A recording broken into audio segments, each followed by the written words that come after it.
didn't even know you could see it recording or not. Okay. All right. Sorry about that. Go on. So there's always going to be a series of events that or behaviors, search habits, something that's going to occur that is similar among for that product, right? Home buyers, the things that I just talked about. Moms buying, I don't know, whatever the case is, right? There's always going to be similarities, and then there's going to be things that set them apart. So when you're thinking about a target audience, these are the things that you need to think about. Where do we overlap, and what are the things that separate this type of buyer, this person, from all others similar? The better you can narrow that down, the better off you are, right? Part of this is going to come from the interview process of the client. So I posted that in there, that document. We'll go over that later on. But when you have those conversations, you got to break down their audience, right? You got to just keep asking, because when you first start out, they're going to give you some very surface answer. It's 9 out of 10 times you're not going to get what you asked for the first time, right? You're just going to have to keep dissecting down, because the better you can understand the buyer, the better you're going to target them, right? So interest-based targeting allows you to reach users who have demonstrated interest in specific topics, pages, or activities on social platforms. Here's an example of how we would use targeting in the cold stage of traffic. Imagine you own a fitness studio offering high-intensity HIIT classes, whatever that is. I'm not a fitness guru. To target your users in the code stage, you can set your ads to reach individuals who have shown interest in fitness-related topics such as workout routines, gym memberships, healthy living, or specific fitness influencers. By leveraging interest-based targeting, you can put your ads in front of people who have demonstrated an affinity for fitness, increasing the likelihood of capturing their attention and generating interest in your classes. Does that make sense? And this is like, so adlabs, for instance, I did research to see who is most likely to spend $9,000 on an online course that teaches social media marketing to becoming a social media marketing manager, replace income levels, and composed a list of characteristics that most people who buy something like our product would be. So you've got digital nomads, you've got career switchers, you've got passive income seekers,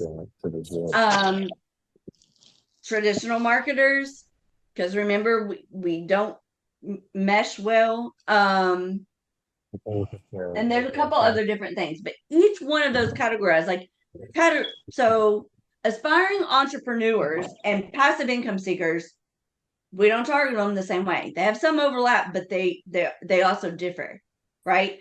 Passive income seekers and career changers, they're going to share some similarities, but they're also going to have differences. So we kind of started prepping for this in the affiliate training the other day, when I started saying, who would you sell this to? Who would you sell it to? And why? Right? Who is this product for? What solution does it offer? What problem does it solve? Right? Because you need to be able to think, you need to be able to speak about the product, the business, the service, whatever you're marketing. It's a solution for this, but it also solves this problem. The more ways you can say the same thing, the better you're going to be able to create a compelling ad, an ad that converts, right? A campaign. Sorry, guys, my brain is not working very well. So at the cold stage of traffic, we're broad. We're gonna have some idea of who we're after, right? But we're at the widest stage of our funnel. And we would probably, you could do, United States, if it's a local business, you would do their local area, because we're not going to go out to the world if they can't service that. Women, men, this age group for each, and so on and so forth. Okay. You can also do the United States, a female, a male, and do a broad, and then start tailoring it in. It depends on what you know and how comfortable you are, and how much research you can pull in about your audience. That's going to be a personal preference, and then you'll test it. But it's just kind of how we do it. So you wouldn't, if you were doing weight loss or gym memberships, I don't know any. So high intensity, I'm going to think this is like somebody who's in fit condition, right? So am I going to start, I wouldn't target all things about that, searches about fitness, right? I would want to narrow that down. If it's high intensity, we're not going to be on just starting our weight loss journey, right? Like, we don't just go, if I tried to run a marathon, I would fail miserably. I'll be a very cranky person. I do not run every day, right? Like, I don't run at all, actually. That's the truth about it. So I'm not going to go do a 5K. If you targeted me for a 5K marathon, I would laugh at you. I would never buy your thing. I would never show up at all, because I sit on my butt almost all the time, and I'm on a computer. So you would want somebody who's already like, what, and I don't know, because I'm not athletic, and I haven't made a campaign for a gym, so I have no idea. But there's got to be something that separates me from people who work out. Okay. So what would those things be? And then we kind of start tailoring it down from there. All right. So broad audiences allow you to cast a wider net and reach a larger pool of potential customers. While they may not be as targeted as a lookalike audience or interest-based targeting, broad audiences can be effective in the cold stage when you want to create brand awareness and generate initial interest. Here's an example of how we would leverage that. Now, my big contract is about to launch in 3 weeks. I found out today. Yay, that's good. Also a little bit scary, because it's a brand new launch. I don't know shit about it. There's nothing to compare it to. So I'm going to do my best about who I think that would want that product, but I got nothing. So I'm going to do a broad, right? I'm going to talk, and then I'm going to pitch some stuff off to Rick. I kind of have an idea of who I think it would be, but again, I don't have anything to fact check. It's a new financial digital currency. Like, I mean, when we go in, we go hard, right? Why not? So by the time I get through this, if I have hair and sanity, I should probably know all the ropes, guys. Okay, all the ropes, because I'm only playing with $1 million a month. That's fine, right? And I got nothing to compare it to. Never done it before. I might need to get some Pampers, because I might piss myself a little bit, and I might gain 15 pounds because I'm not certain I'll get up out of the computer. But whatever. So I'm going to use a broad audience, because I don't know shit about the finance industry. I've never done digital currency, right? Like, I got more ain't gots with knowledge on this marketing campaign than anything. But you got I got drive to make it happen. So we're going to do it. This is something that you need to. All right. So, yay, Amanda. Yes. That's Rachel. That's Rachel just saying, yay, Amanda. For having cojones. Researching stuff, yeah. It's who I am. Listen, actually, because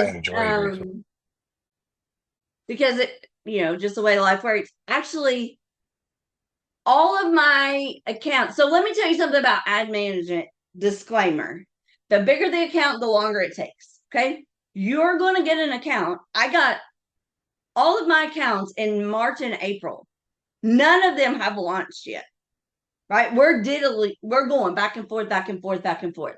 One, get money up front so that they go, because I didn't get a retainer.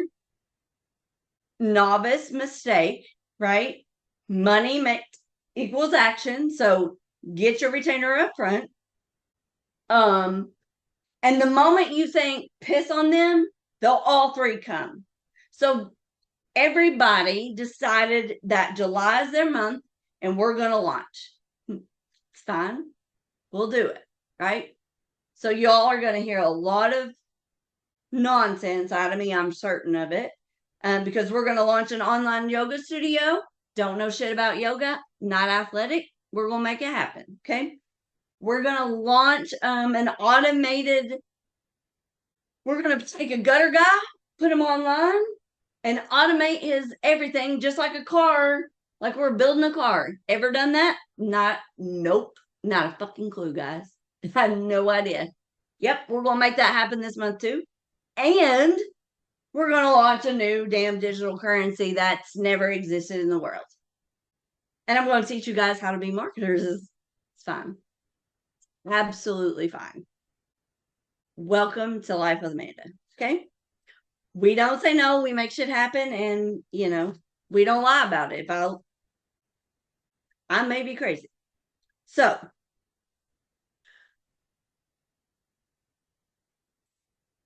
yeah. Broad audiences, home decor. We're going to talk about the home decor. Okay, so home decor, online home decor store offers a wide range of products to suit various tastes and styles. In the cold stage, you can create broad audiences by selecting general demographics characteristics such as age, location, language, by keeping your targeting parameters broader. You can reach a wider audience and showcase the diversity of your home products. Again, you guys, I know you've seen these broad audiences, right? You're watching these ads come up. When you start researching, you're doing your audience research, you'll start getting a feed full of competition, right? That you can start identifying good from bad, pulling things from. If you're building out a campaign like the gutter guy, so on my phone, on Facebook, everything that I am building out, I create saved items and I create a folder. So I've got a folder for gutters. I got a folder for gold, digital currencies. I'm trying to stack whatever, because again, I don't have nothing for that. And then I've got yoga. So every campaign that I'm considering has its own little folder on Facebook, where when I see something, I add it to saved items, put it in the gutter folder, add it to saved items, put it in the yoga folder, right? And then build out from there. You can also go back and see, how they're targeting, if it's a broad. Actually, the other day I got one, the very first time, it was a clone. So when you reverse engineer it, it was like, this is a retargeting cloned ad funnel. Why? What does that mean? It means that it was very successful before, so they're running it again for something else. I'm like, ooh. So I want to dissect the shit out of that, right? Because if we're reusing it over and over. So you'll see things that you don't expect to see. What do we do when we don't know what something means? We search it, Google it, Chat GPT, ask them, right? Just get the information and you'll figure it out. All right. So in the cold stage, we're going to wrap this up, of the funnel. You're going to create awareness, capture attention, generate interest to a broad audience, most likely, strategically using lookalike audiences and interest-based targeting. You can tailor the ad message to resonate with each group and move them further along the marketing funnel towards consideration and conversion. So go back to the creatives lab, I believe. We talk about ADA, right? Attention, interest, desire, action. I don't care what you're doing. I don't care if you're closing like cold leads and organic traffic. Literally, everything you think about every step of the way should be, how do I get their interest? Did I get their or attention? Now I got their interest.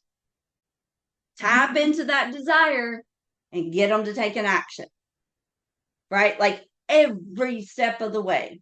So I put a post out, the welcome post. Watch how we work that welcome post for new group leads. Okay. When they come in, now they're interested in the thing, but I got to get it. I got to do it again, right? Attention. How do I get their attention? You'll see us commenting, trying to try different things to make them have a conversation in the DMs with us so we can take them through this process. Do something to get their attention, to get them interested in having a conversation so I can transfer them to a DM, tap into their desire. I can't tap into a desire of 2,000 people. I don't know why they're here, right? Because again, if you're here for passive income versus a digital nomad, I'm not going to talk to you the same way, right? When we're talking about adlabs. So every bit of marketing, you got to be able to think through this process for every ad client. Okay. You're going to go in knowing nothing 90% of the time, I would say, unless you pick a niche and stick to it. But be prepared for this, because when somebody hires you and you go have these interviews, your job is to sit down and have a conversation and dissect this information and build out a complete marketing strategy. What do we do at cold, warm, hot? How do we retarget? What's your current conversions? Where do you drop off? How can I fix it? What have you done in the past? Did it work? Yes or no? Do I incorporate it or not? Right? How many different target audiences do you have? Because I'm not going to talk to them all the same. Okay. So this is your job as a marketing manager. You got to create a marketing campaign. And they're not going to come to the table and say, here's a bunch of creatives. Here's video. Here's what I want. Program this out and push go. No, they're paying you for a service, and that is your marketing expertise. So you got to think like a marketer, and you got to build all this out. Does that make sense? Yes, no. Okay. All right. So the warm stage of the funnel is your social engagers and video viewers. Now, when you go through this the funnel lab, you'll see a video funnel instruction in there. We target video funnels by watch time, right? So if you look at a video marketing funnel, you'll see all these funky, not 75% LLA, da da da da da da da da. Pull out your list of abbreviations wherever they are. And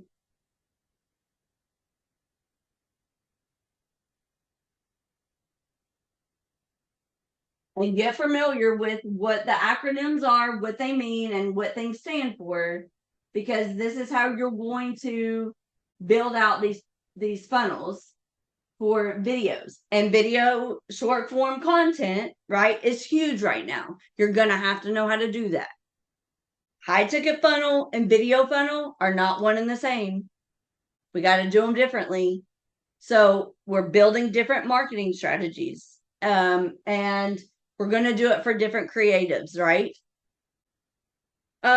So warm social engagers are individuals who have engaged with your social media content in some way, likes, comments, shares. Targeting this is a warm audience and can help you nurture their interest and move them closer to a conversion. Here's an example of how you would level social engagers. Let's say you run a beauty brand and you want to target a warm audience who have engaged with your Instagram post. You create a custom audience based on the people you have interacted with on your Instagram content in the past 30 days. With a warm audience, You can serve them personalized ads to provide further information about your products, showcase customer testimonials, and offer exclusive promotions. By acknowledging their previous engagement and delivering relevant content, you can deepen their connection with your brand and increase the likelihood of conversion. So now we're hitting that relationship building stage, right? So as you're going down this funnel, cold, we got their interest and they clicked on our website and then they left. Warm, they went a little bit further, but they didn't buy. Hot, got to the cart or added to cart, but they never checked out.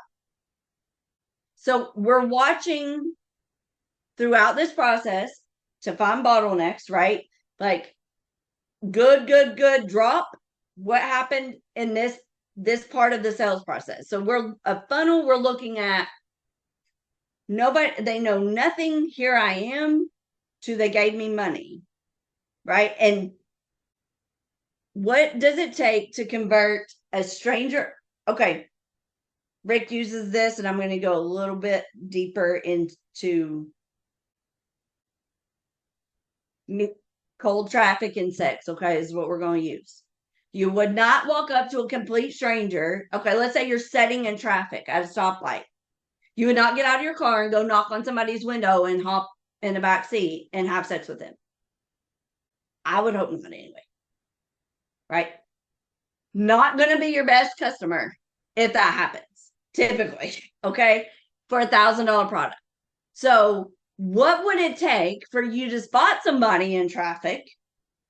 How would you get their attention, because they don't know you exist, to get an interest, to get them to exchange numbers or something, meet you at the bar, meet you at a restaurant, have dinner, get conversations, and get you to marriage?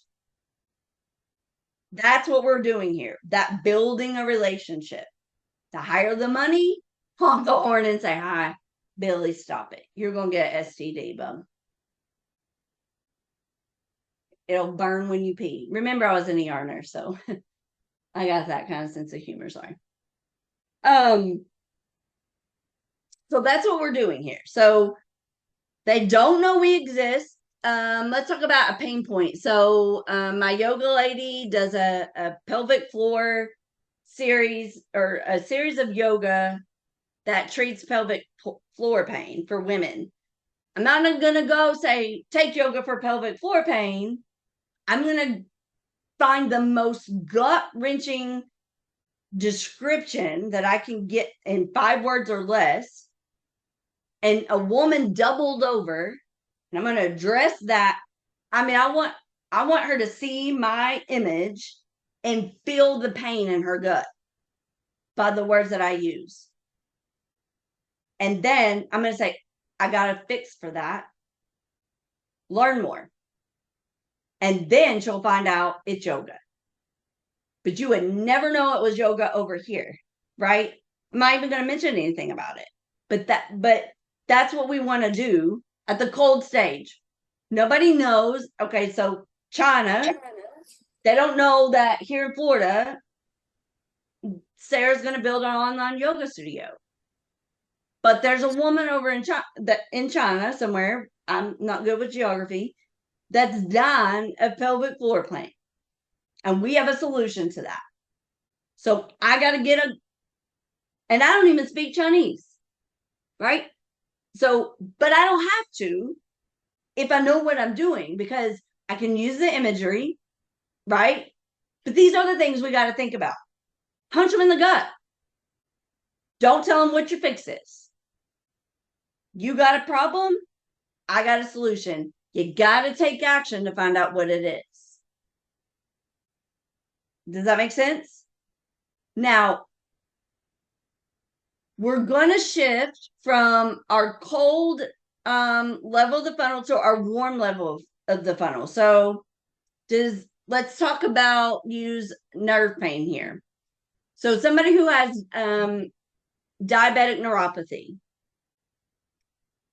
At the cold stage, we're going to say, is your sugar high and your feet hurt? Do you have nerve pain in your feet or something, right? We're not going to use any medical term. We're going to describe diabetes at a 3rd grade level.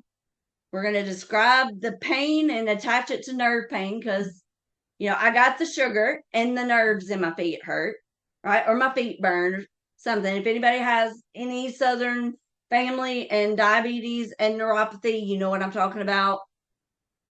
If not, I'm not being judgmental. It's the way Southern people who have diabetic neuropathy talk about. Got the sugar, my feet are on fire. Okay. So I need to talk to those people at that level. And then on the warm stage, I'm going to say, did you know that when you got sugar and your feet are on fire, that's your nerves burning? And we call that diabetic neuropathy. Now I've separated my cold from my warm with language, right? Because we're not going to speak to them all the same way. And then when we get to the hot, we'll say, I've got a solution for your diabetic neuropathy. Do you see how we're weeding out the stages of our funnel? So cold, we talk about the problem. Warm, we're educating and we're transitioning them. And then hot, we call it what it is. But it's going to change for whatever industry you're in. I'm just using examples that I know that are in my head right now. Okay. I know this seems like all over the place, but welcome to marketing. All right, so video viewers, if you don't want to make video content for your people, don't worry about it. There's somebody out there who will. You can outsource to a UGC creator, but they pay for it, right? We never say no. David has yelled like, Amanda, you just said you would do blah, blah, blah, blah, blah. I'm like, yeah, I'm not going to fucking do it. Right? I got people on stack for everything. They're going to pay me. I'm going to tell them I'm going to do it.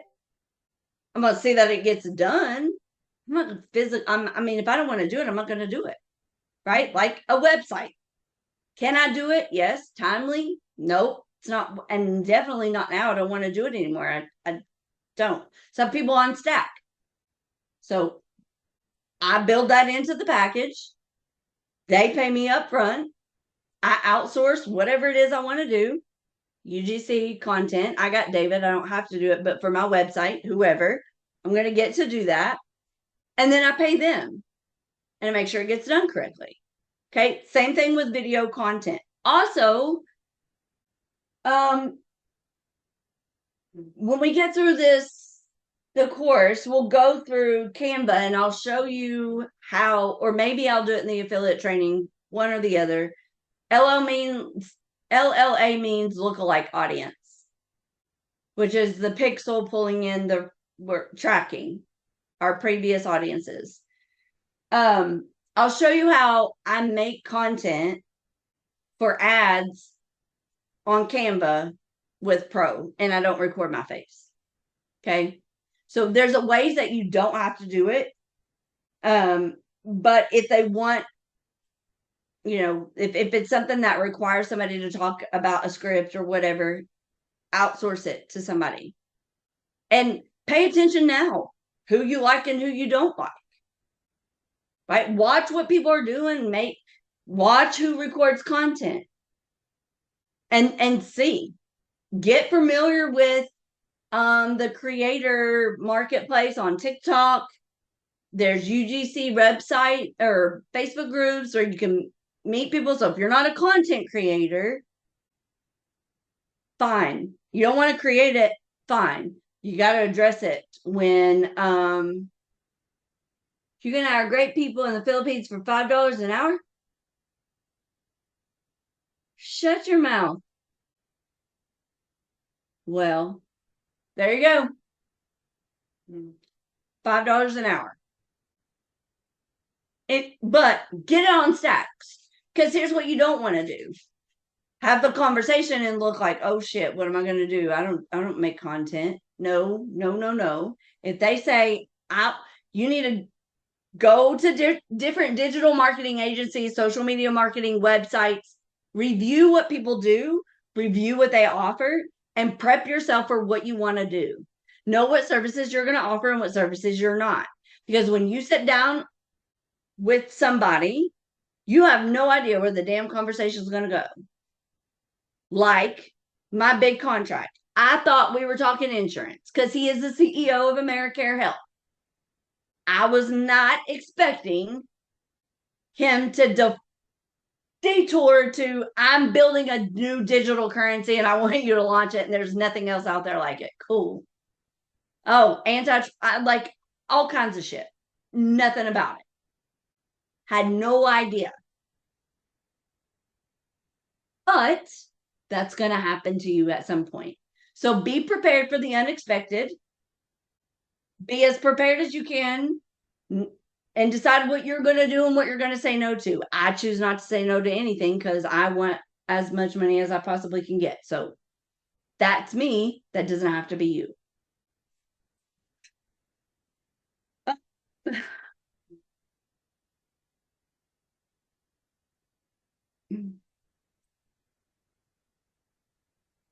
Okay, so video viewers, for instance, once you use a fitness app, I don't know anything about this. So if you're an outbuilder, great, but I'm just going to read this. I have no idea how to translate it. Okay. If you want to target users who have watched your workout tutorial videos on Facebook, you can create a custom audience based on people who have watched at least 50% of your workout videos in the past 30 days. With the warm audience, you can serve them ads that provide additional value, such as offering a free trial of your fitness app, highlighting. Okay, they're promoting a fitness app via video content. Okay, never mind. I misread. Highlighting advanced features, personalized workouts. By retargeting video viewers, you can reinforce their interest, showcase the benefits of your app, encourage them to take the next step. Okay, what we just described there was ADA. Attention, interest, desire, action. Okay, we're doing this at every step of the way. And then the hot audiences are individuals who have shown the highest level of interest and engagement. They've taken significant action, such as adding to their cart, initiating a checkout, subscribing to your newsletter. Now, something I recently learned, and if you all may know this, or some of you may know it, some of you may not, but is that somebody who subscribes to your newsletter is a level of commitment. And if you show appreciation, thank you for subscribing to my newsletter. Thank you for doing anything that you ask them to do, no matter how small the action is. Okay, so how many of you have been to a restaurant and your waitress or waiter comes back, leaves your bill after you've paid with mints? Anybody? Okay. You know why they do that? 1 mint increases their tip by 3%. 2, 7%. If you leave one, walk away, and come back and place a second one, 23% increase in tips.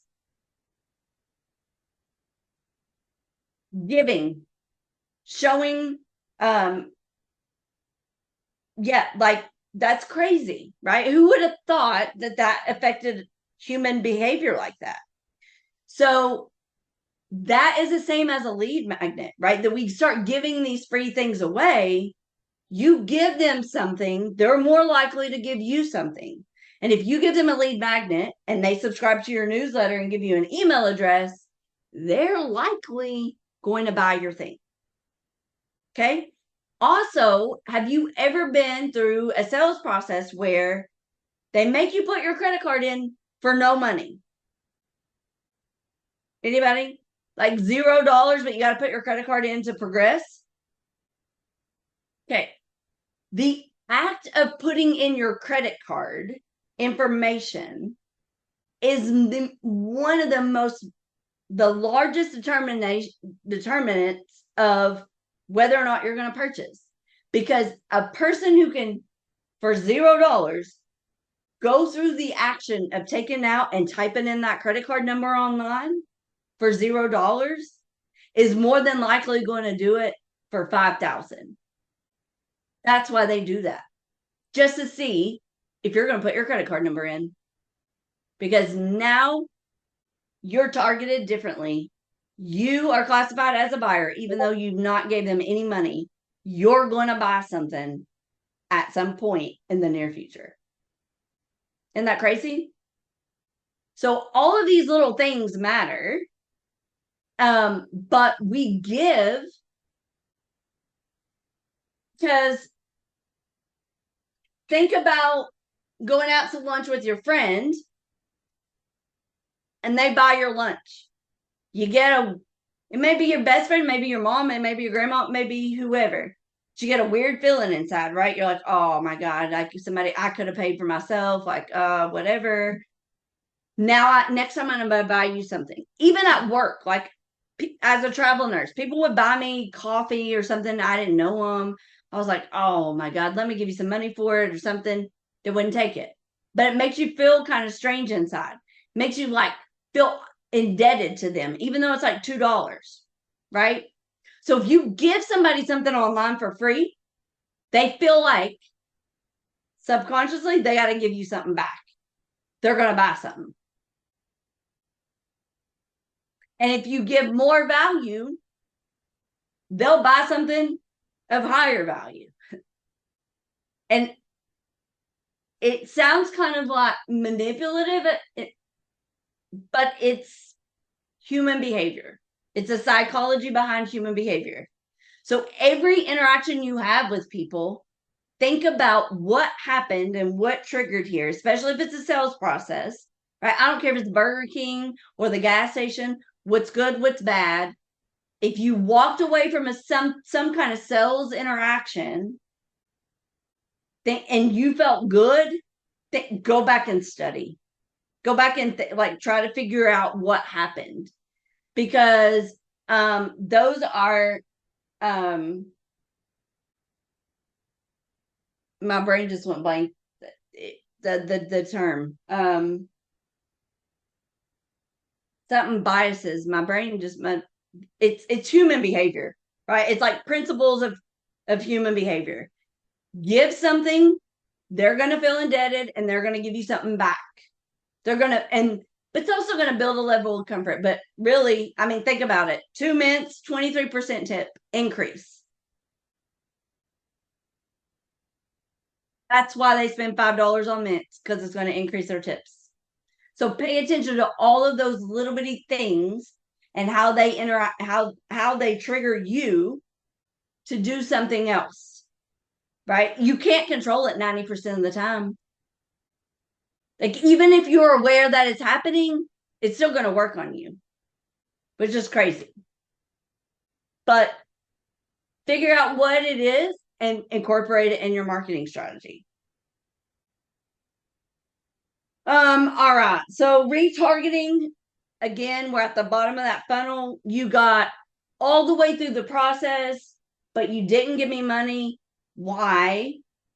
We'd study that, and then we'd go back and try to get you to convert into a sale. Or you gave us money and we want more.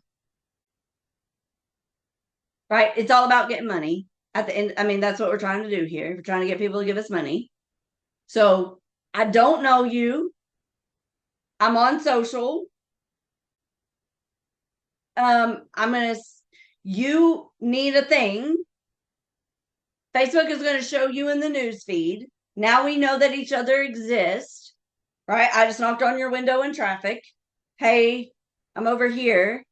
Now we got to get on a first name basis and take you to giving me money. And if you can get somebody to give you $7 online, you can sell a $1,500 item, a $3,000 item, a $5,000 item.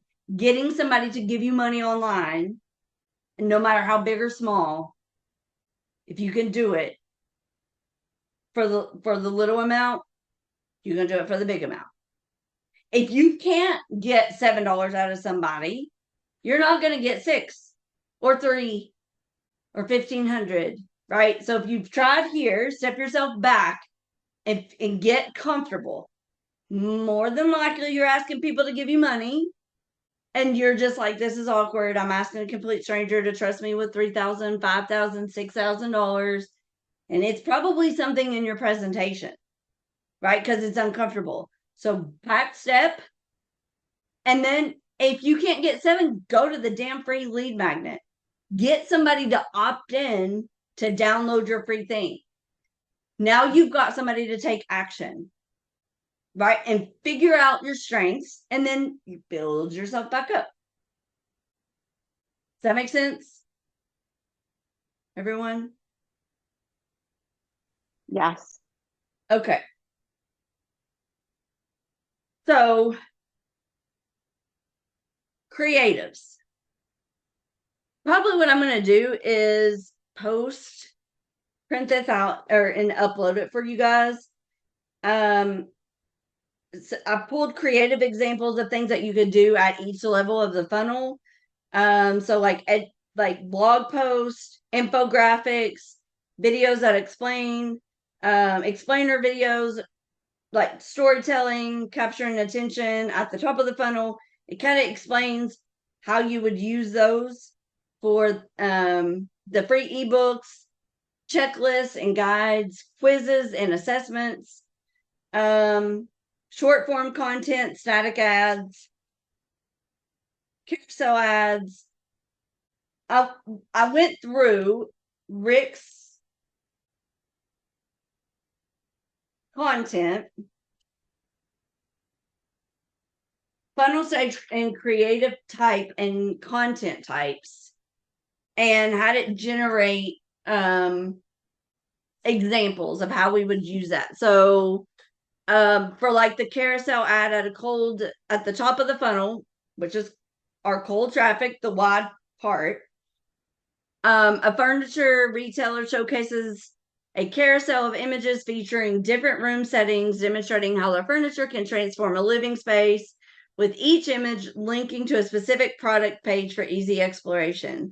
An e-commerce store would use carousels to showcase a variety of clothing items, giving users the opportunity to browse and shop directly from the ad, making it convenient and engaging. So I went through carousel catalogs, short form, the quizzes, and I matched it up to this so that you can kind of see how this implements into different businesses. And I know that they are all over the place, right? But what I want you to do is be able to understand and apply to different areas. You can't just, you can if you're going to niche down, but the likelihood if you're going to be a manager, right, you're not going to get 10 of the same clients. It just is, it's not likely going to happen. So you need to be able to look at how each of these are used in different ways in different businesses and start understanding so that when you see something, you can say, oh, I would use a carousel versus a catalog for this because of whatever reason, right? Like you have to start putting those pieces together. Does that make sense? I hope so. Now remember, if this is shit, I've never taught it before, so you gotta tell me, because I've never taught this before, and it ain't my best day. So does it make sense? Yep. All right. Well, good. We'll proceed. It's All like right, a doctor using one antibiotic versus another antibiotic. Right. Yeah. Yeah. Why? Like, what? Here's your selection of things that you can use. Why do we use this, and why wouldn't we use this? Right. Right. Right. Right. Yes. Sorry, I'm at work. That's okay. Hey, I recognize that. Yeah, I work in central supply. Ah, you know what? We have another central supply student here. Michaela, but I don't see her. I don't know if she's on your second shift. She's in Colorado. I'm in Washington. So Okay. And then Jennifer, you're a nurse, right? And then I think I got or respiratory. I don't know. I got a lot of medical people on here.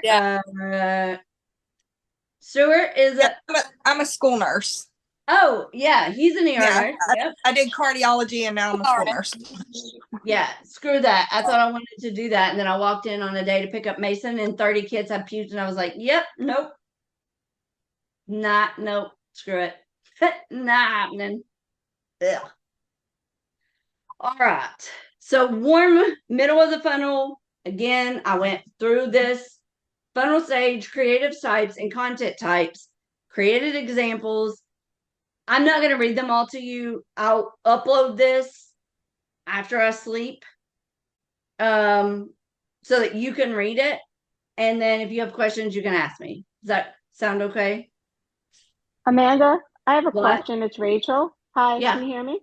Yes. Hey, so I was really anxious tonight. I'm not sure if you're ready to give us this, but to get those scripts for the organic marketing.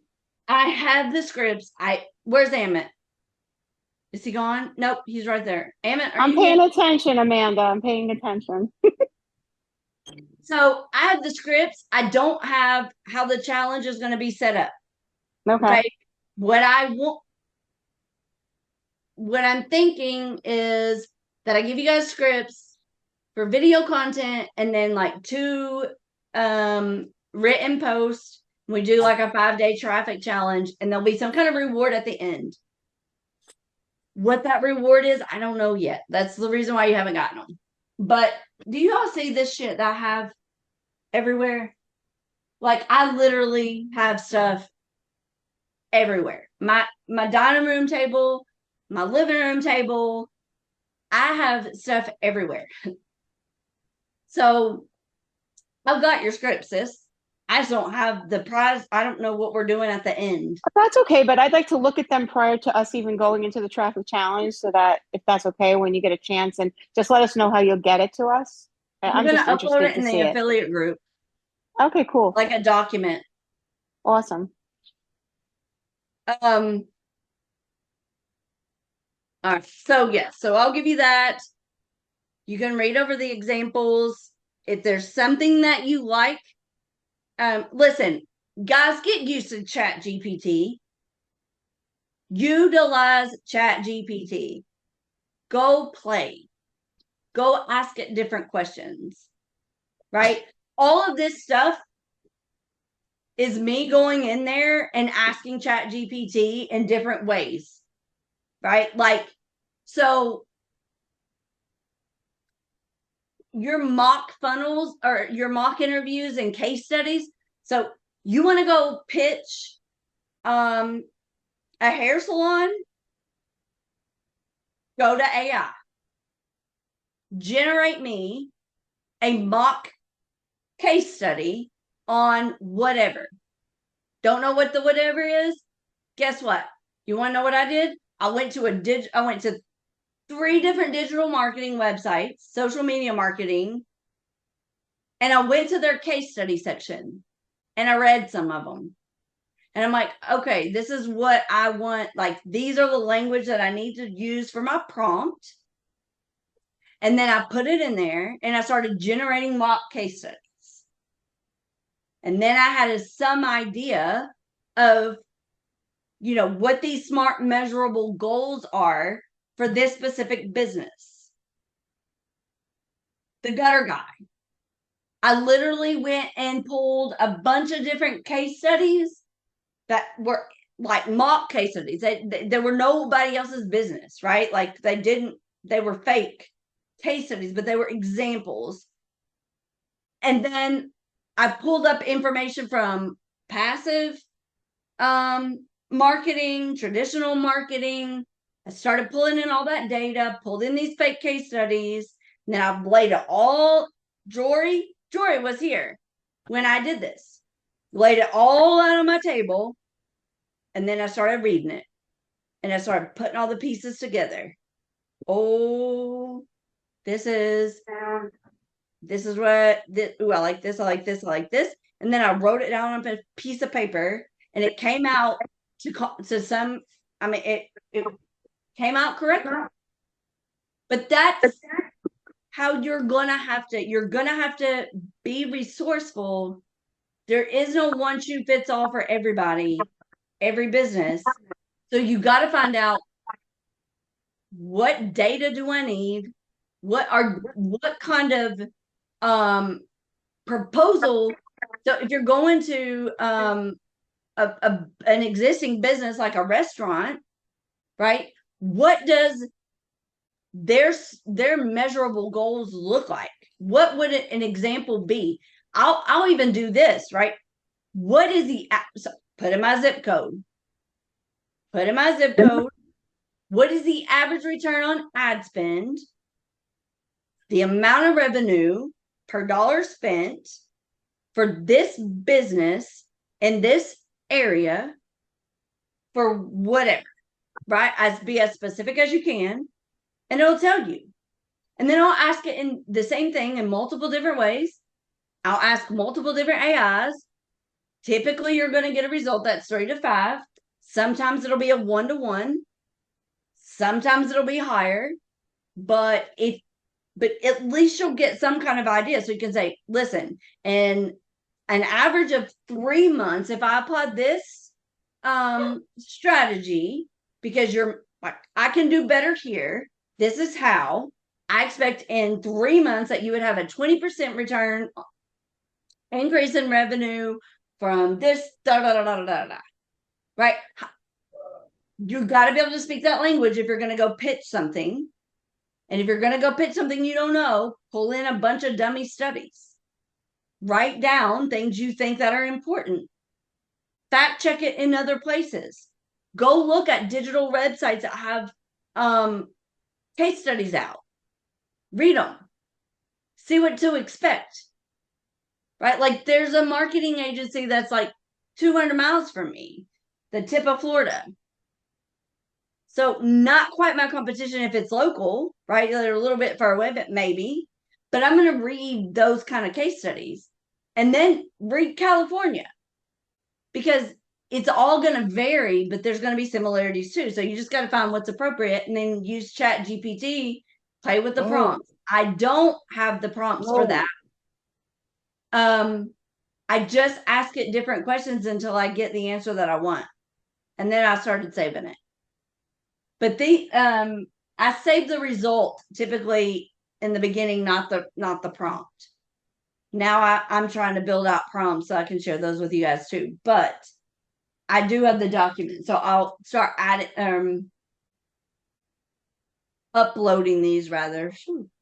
But I want you to understand how you can go find the same information that I found that's not in the course, right? But it's also good that it's not in the course, because you need to be able to think through these things, right? And so if you have to think through everything. It seems intimidating, but if you run out of milk, you've got to go through a series of events to get milk. And if you have to go to a store you don't know, you got to find the shop where they store the milk in there, right? And so we have to do all of that. No.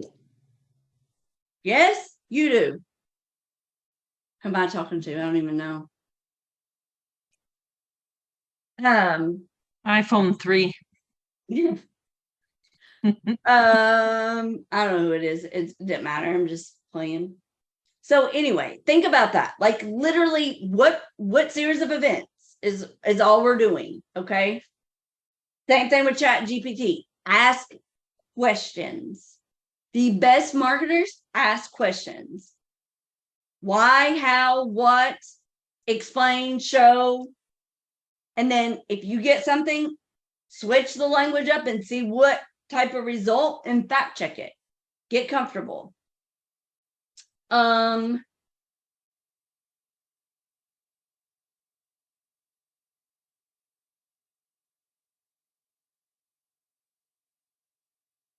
Go. Amanda, are you Yes, interested in sharing some prompts? Because I have some prompts that I have used in the past. Are you interested? Like we can compile all these prompts and Absolutely. yeah. Yes. So in the beginning, when I was learning, when I got this, I didn't save my prompts. I saved the result, but not the prompts. Now I'm trying to stack my prompts together because, and I'm trying to decide, am I going to put it in the organic side or in this one? I don't know yet. But I literally took characteristics, turned it into a target audience, built out buyer personas, generated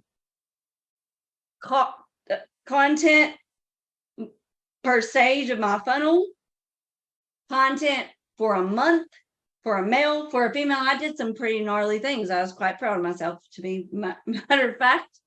So I'm going to teach you all how I did that, so that you can go through it with yourself. But I'm not prepared for that, so don't expect it in the near future, because it ain't gonna happen. But it's coming eventually. Hey, Amanda, Yo, what you just did there, I did this, and then brought me to here and it did this. I really thrive on that sort of thing. I just give you a little bit of feedback if that helps. That Yeah. makes a lot of sense. Each little thing makes so much sense. Just want to throw that out there. Thank you. Yeah. Timothy, here's what I did. I'll tell you generically. I don't know the exact prompts, but what type of people are most likely to purchase an online course that teaches social media marketing at the price point of $369K, something. And then it gave me a list of characteristics, right? Like these are the type of people that would typically buy this. And then I said, you are a marketing genius. Turn this list of characteristics into target audiences. And it did it. Right. I may have had to ask it a couple different ways to get the result. Some of them, because I'm get better as I go, but essentially that's characteristics, turn it into a target audience. Now, how would I target these on Meta, through Meta, something like that? And then it said career switchers. You would target by da da da da da da da da da. Digital nomads. You would target by da da da da da da. Passive income seekers. Da da da da da. Right? It went down, and then I said, "Damn, I like this," and I kept going. And then I said, "Okay, generate me a buyer persona for passive income seekers, one male, one female." And I can't remember. I didn't give it as much information as what it put out, but it built me a damn, here It starts figuring you out. It's amazing. And it Yeah, keeps up with so- everything you're saying. Totally. yes, named him. Okay. John Smith, 35, lives in whatever, California, works at this middle management, whatever, makes this salary, da da da da da da da da da da da da da. Right? And then the same thing for the female. And then I said, I always tell it, it's very smart, right? Like, you're a marketing genius, you are a psychology major, something. And the best result I get is that when I say, teach, you are the best there is at this thing, teach me, like a college professor, how to do this.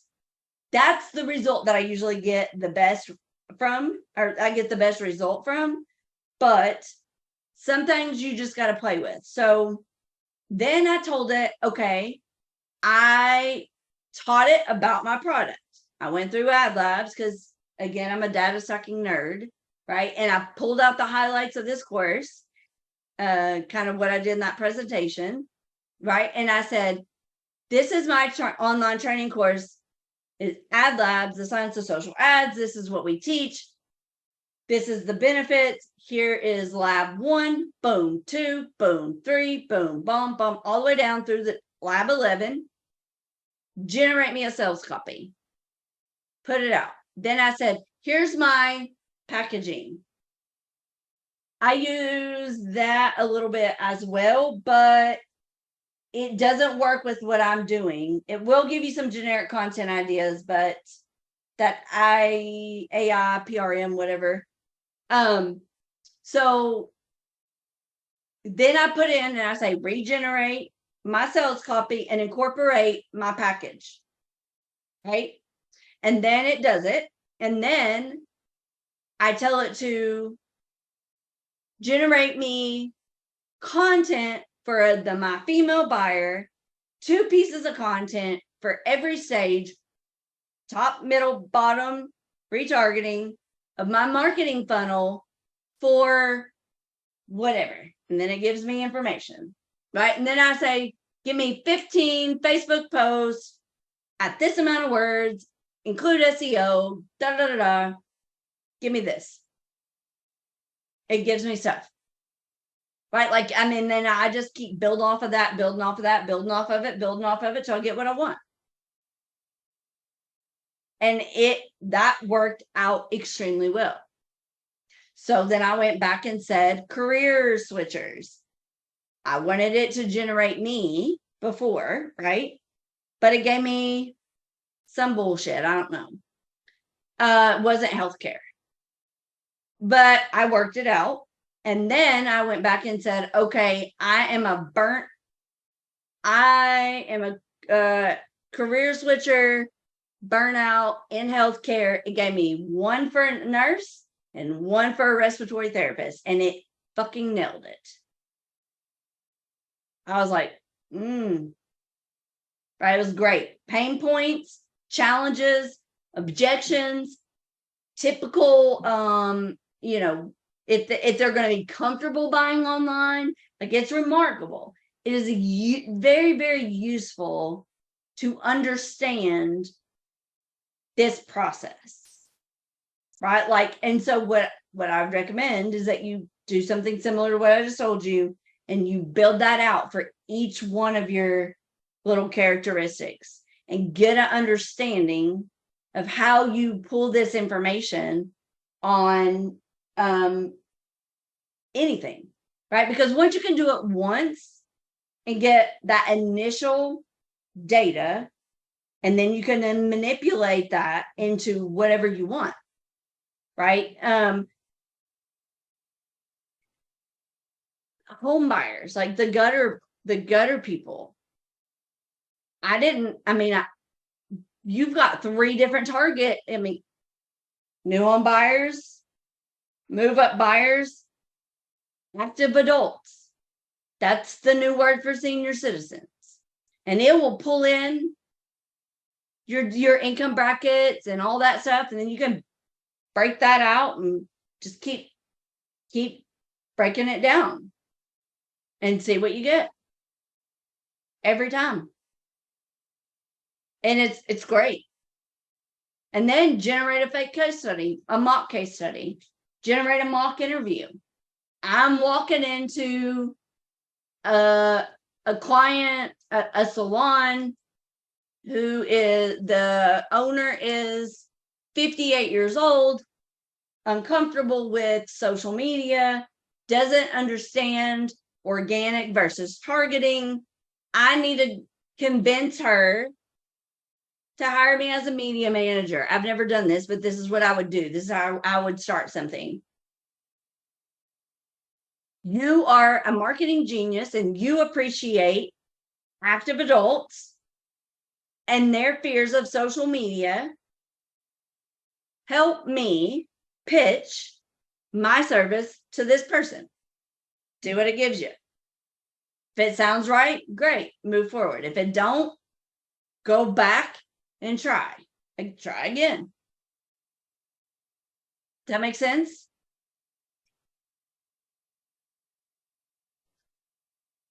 That's it. Use this course to get an understanding and then go back. And then when we go over the audience lab, your audience, like this, the audience lab is extremely important.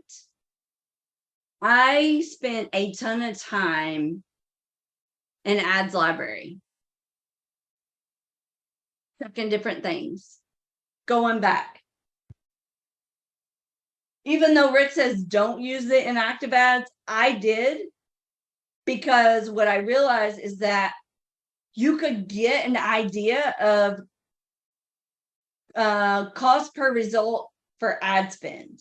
So an inactive ad will tell you if it's like been rejected because they forgot to put housing or something on it, or if it whatever certain amount of time. And then if it's like 20, 2 to 2,500, whatever the money range is, and then the results. And so you can do the math, right? Like it was a 10-to-1. So if it was a good campaign, they pushed a lot of money to it, and the result was roughly for every dollar spent, we got 10x impressions or 10x whatever the campaign was set out to be. It kind of gives you a sense of what to expect, right?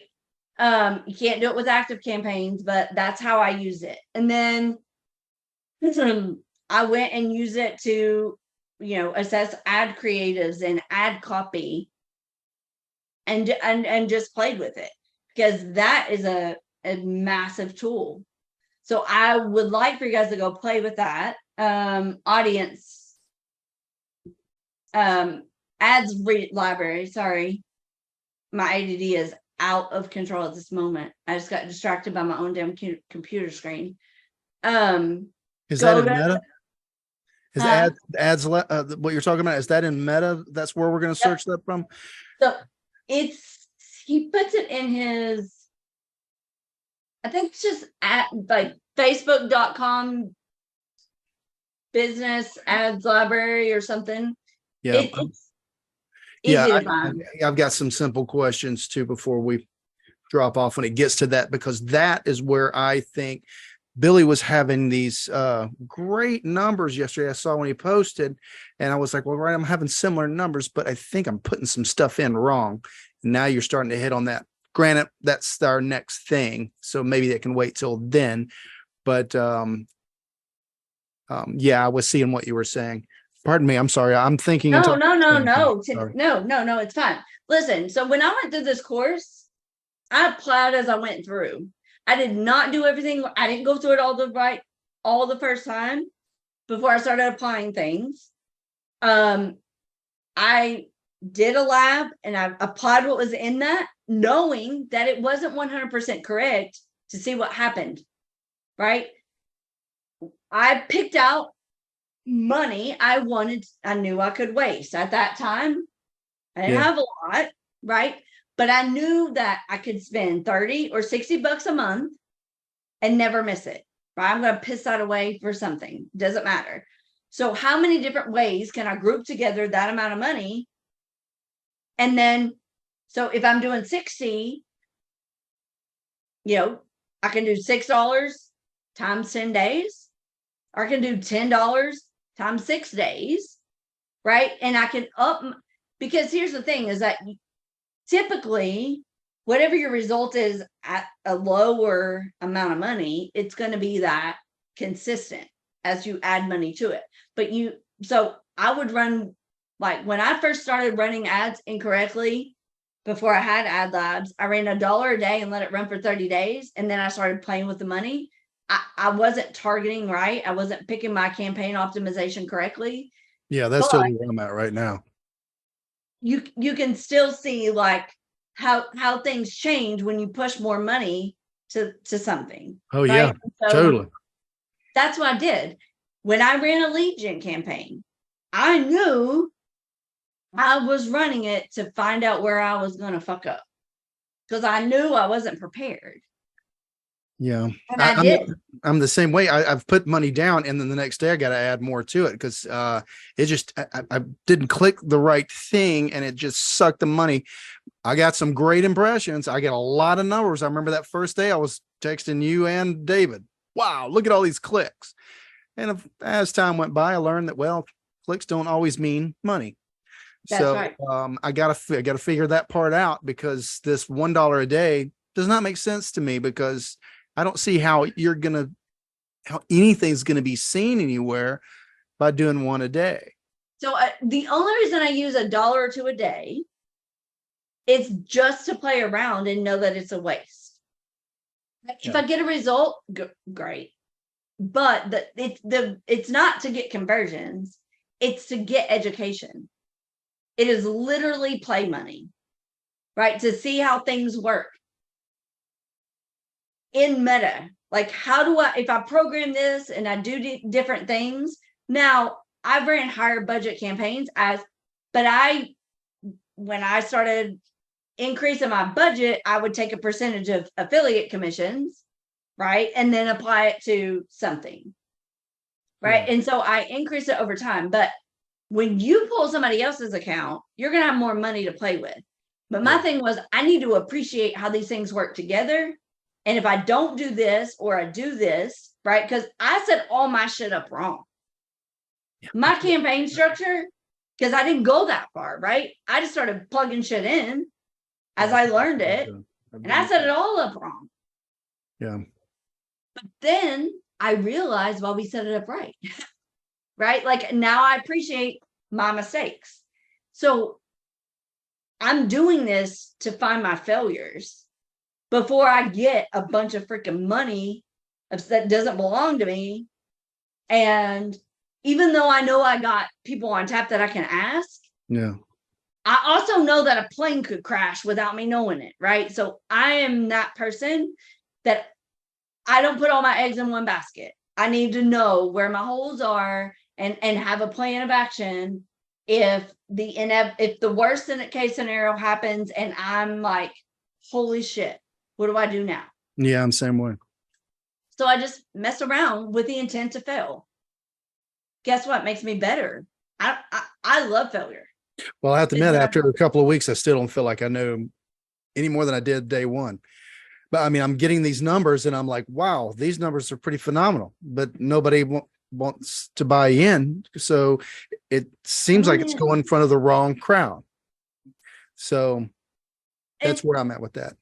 So I'll tell you what else. Take those done for you ads.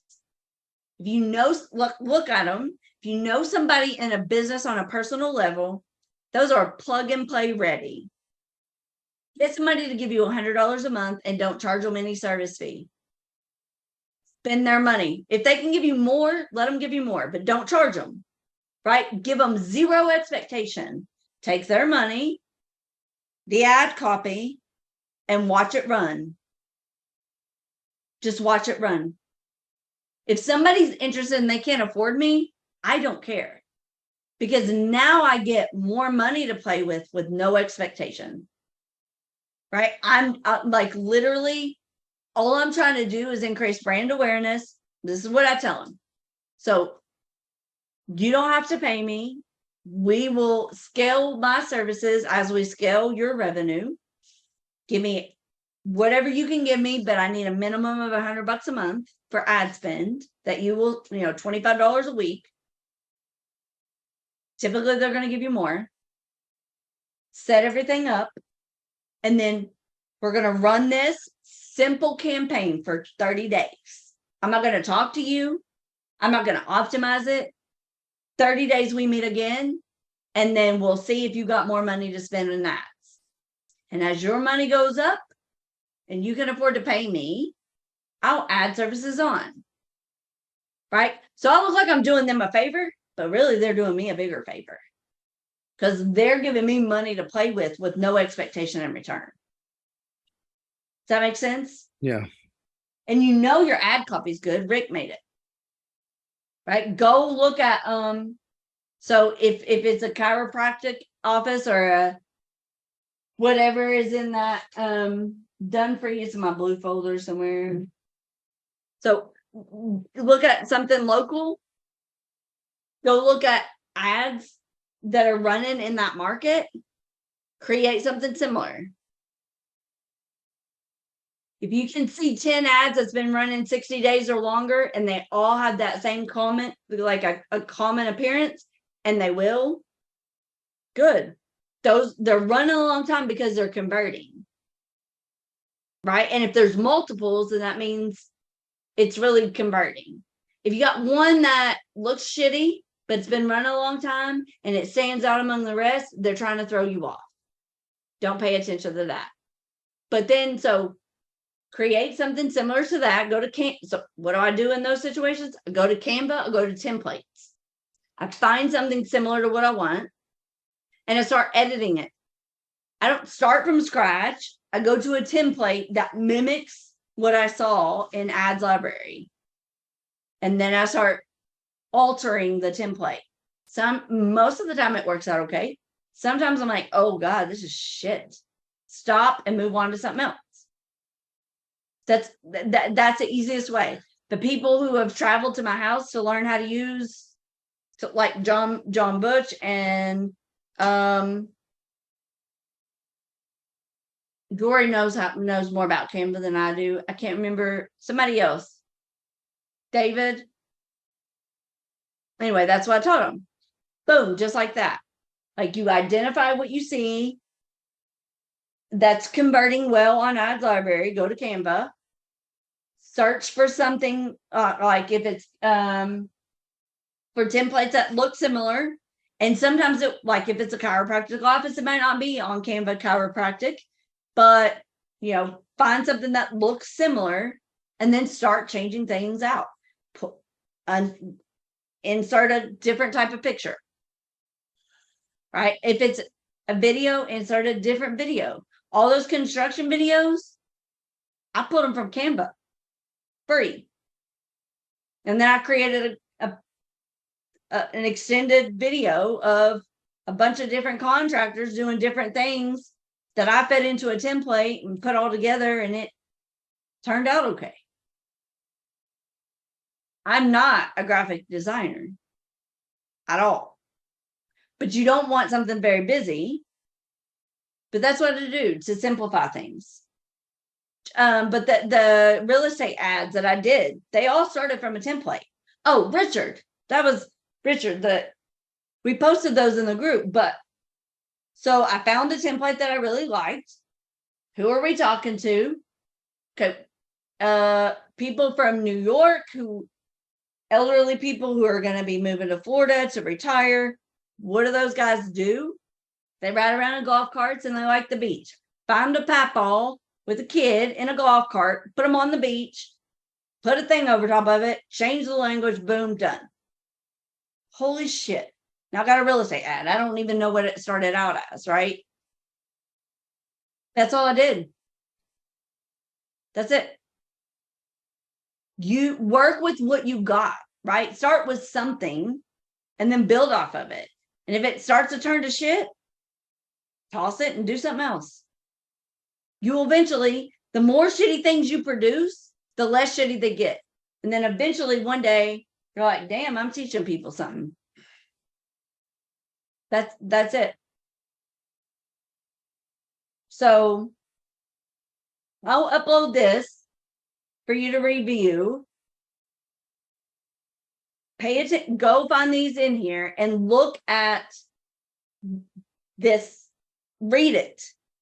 Okay, look at it. Compare what you see here on these funnels to this. Pick something, pick a target audience for adlabs and try to build out a funnel. Okay, there's plenty. Listen, it's adlabs has multiple target audiences. It's a great problem to have, but it's a pain in the ass to deal with sometimes. Right? But we have multiple different target audiences. Pick one, build a funnel for it. Go back and look at your acronyms, make sense of what you're reading. I'll upload this in the next 24, 48 hours. Amanda, can I interrupt? I'm sorry, it's Rachel. Yeah. So when you say build a funnel, so are you saying A marketing strategy. Okay, just build it out like that on paper, not in Meta, not in a business suite or anything. Okay, just write it We're down. We're going to build this out towards. So okay. This funnel is a marketing strategy. This is a lead strategy, a purchase conversion strategy. Right, So like, I printed out both. So should we do both a lead gen and a purchase conversion, or just a lead gen? just pick a target audience and pick Uh-huh. a campaign objective and build Okay. and start structuring out your funnel. What would Okay. you do? Who are you For talking your to? cold. Uh-huh. What would you do for Content. warm, and what would you do for hot? Got it. Okay. Yep. Gotcha. And build it. Okay. And it's going to be objective, audience, exclusions, Yeah. optimization. You're not gonna make it beautiful like this the first time. Do not expect Mhm. yourself to roll out the gate and have this. You're not Rick. You're not a professional yet, right? We are doing this to screw it up. Do the best you can, and we'll laugh at it later. And we'll be like, one day, when I first started, this is the shit I produced. When is the Okay. homework due, Amanda? Sorry to interrupt again. We're When do gonna you meet want every this? Wednesday as for now. Okay, I so mean- we should have this by next Wednesday, or have it into you. Will you let us know? I'm not grading it right now. We're just building it Okay. up and we're going to talk about it. Okay. But if you don't structuring this out and figure out where your problems are, we're going to get to the end of this coaching and you'll be like, Amanda, I'm going to be like, no, dude, I'm done. I've been talking about this shit for 26 weeks. Okay. Got it. My personality, right? Like we're going to just start structuring it out now so that we can address what's fresh. Don't kill yourself. I'm not gonna you're not gonna be fired from coaching if you don't show up next week with something done. Right? This is your business, your time. Do what you can. But ideally, I would start trying to work on that so that if you think you understand but you really don't, we can address it. Okay? Because there Okay, one Amanda? other thing. I'm sorry. Oh, and just one other thing. For Amit, is it still is the pricing of the affiliate going to be the same, or is that going to be addressed as well? Like if you sell additional stuff, or because it's 3 parts, right? So sorry to interrupt. Oh, I it's thought gonna you be guys an were going to. upsell, and there will be some kind of commission on the upsell, but the 2,997, the 1K for 2,997 is going to be the same. Right. And then when we get the funnel built out, to be quite honest, because we haven't started coaching, I haven't upsold anybody yet. Oh, okay. Right? Okay. Because I am a person of my word. So I said it's not going to go up until we start doing it. And Okay. now we're doing it. So there's the upsell for the coaching, and then there's the upsell for the certification and client acquisition, correct? Yes. Okay, got it. Thank you. You're welcome. So Amanda, Ma'am. I just wanted to suggest to people that were trying to figure out their targeting. So when I started doing this for chat or figuring out the prompts for chat, if you say in a minute, I'm going to ask you to write copy for my blank business, I offer blank. Yes. In my case, I offer a lead magnet of the auto buying sales process and then sell a digital download teaching people how to save money during the auto buying process. And ask chat, the next sentence is what's important. I want you to ask me 15 to 20 questions to help me better target my audience with my paid social advertising.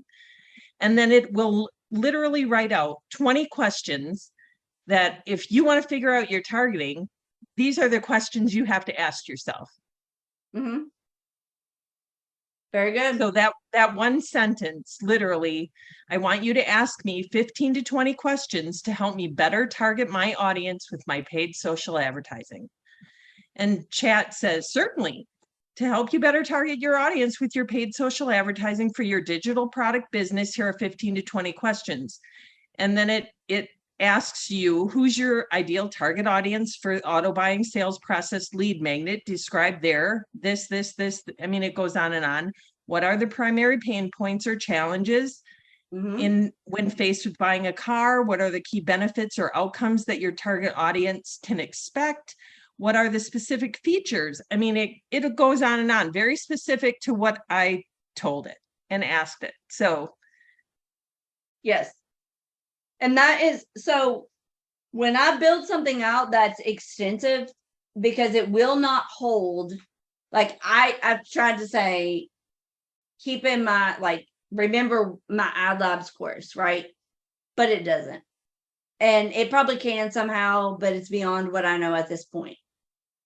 So I save that in a document, right? So anything that I built that I take the time to structure out to teach, I save it.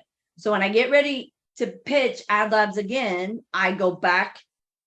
This is my training course, adlabs, the science of social ads. This is what it, this is the content and da da da da. And it's literally a copy and paste it. And then I say, hold this for further prompt. Because if you don't, before you hit enter, it'll start shooting out like, oh, that's a great da da da da da blah, blah, blah, blah. Right. So I'm like, hold it, and then I'll come back and tell you what I want. And so if you construct something to teach it, whatever it is, start saving your work. Right? Google Doc. I got a folder that I share with Amit. So if I generate something that I have an Amit share folder that we're connected to. I have a Gutter Guy folder. I have an AdLabs organic folder. I have an AdLabs targeting folder. I have a sales copy folder, right? So I make folders in Google Docs. Rick actually said, you are like a Google Doc freak. I am. They're easy to share. It's easy to store, copy and paste. Or if I got an iPhone, I do it in my damn notes, right? So that I can copy and paste whenever. Because my brain works 24/7 and shit hits me all the time. I'd be in the middle of the damn store and be like, oh, and David's like, what are you doing? I'm like, I'd have thought. So I have all my stuff accessible at all times. And I test it as I think about it. If I see something, I test it. I take notes on commercials. I'm a weirdo and I'm very much a nerd. Okay. But it works for me. Like I take notes on everything. So save your work. And if you have an idea, write it down. If you're in the shower, put your phone on the damn thing because you'll forget by the time you hit the bedroom, put it outside the shower. So when you turn the shower off, you pick up your phone and write your note. And it'll start, when your brain starts working like this, it'll happen randomly. It'll make no sense.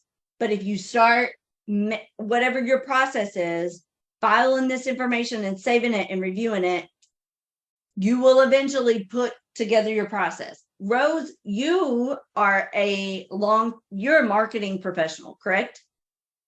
So I haven't got to talk to you very much before yet, but how far off am I from what traditional marketers or in-house marketing professionals do? You're talking the right talk, so you're doing a great job. Okay, that's good to know. Yeah. So she was she's a professional marketer, multiple double-digit years experience. You're dating for me like now. corporations. Yes. Right? She's way more experienced marketer than me. So I appreciate that. It's good to know. Thank you. But if you have advice for them, give it. This is the first time I've ever taught marketing to a group of people. If I have advice for them, I think going through because I bought the course last week and I went over it over the weekend and I finished it. And there's a lot of nuggets in there that I found fascinating. It's just the little tips that were put in there, the spreadsheets that were put in there. There's the pieces of the puzzle that allows it to be a business. It's the experience that's built in. Yes. That is massive. That is the value in it. Yep. So I used to have my team, because I used to have a team of 15 doing this type of thing. I mean, not all of them were working on the social media side of it. But I had specialists in that specific area working on the Facebook ads and social media in general. The challenge would be the platforms change so frequently but the basics of marketing are the basics of marketing, the buyer persona. The beauty is because I've started using Chat GPT a couple of months ago. Like I was using it when I was looking for a job. I'm not anymore because I'm planning to do this full time. I was using it for resume writing. I was using it for cover letters. Like it can be used for everything. It can be, it's all in the prompts and how you lay, and I'm not sure which lady was talking about the process where she went through the prompts. I mean, that is the key. And I think if we share those steps of prompts amongst us, because so that we're not reinventing them Right. for everyone and we share it with each other, then I think it is super helpful. Because where it used to take a week to do that whole analysis and market research and all of that to get to a presentation where you would present it, I was mostly on the client side, not on the agency side, but I understand the agency side because I was the client. And so, and I managed, $1 million budgets. But using AI now it just turns around We just released another training, guys. They did? So Threads offer compare. It's man. Threads ads training will be included for all AdLab student as it rolls out. Sweet. And Nice. that's based off I of didn't mean to interrupt you, but marks. No problem. yes. So I agree. We need to stack these prompts, right? Like, and oh shit, what was I going to say? David interrupted me. I forgot my word. I forgot what I was going to.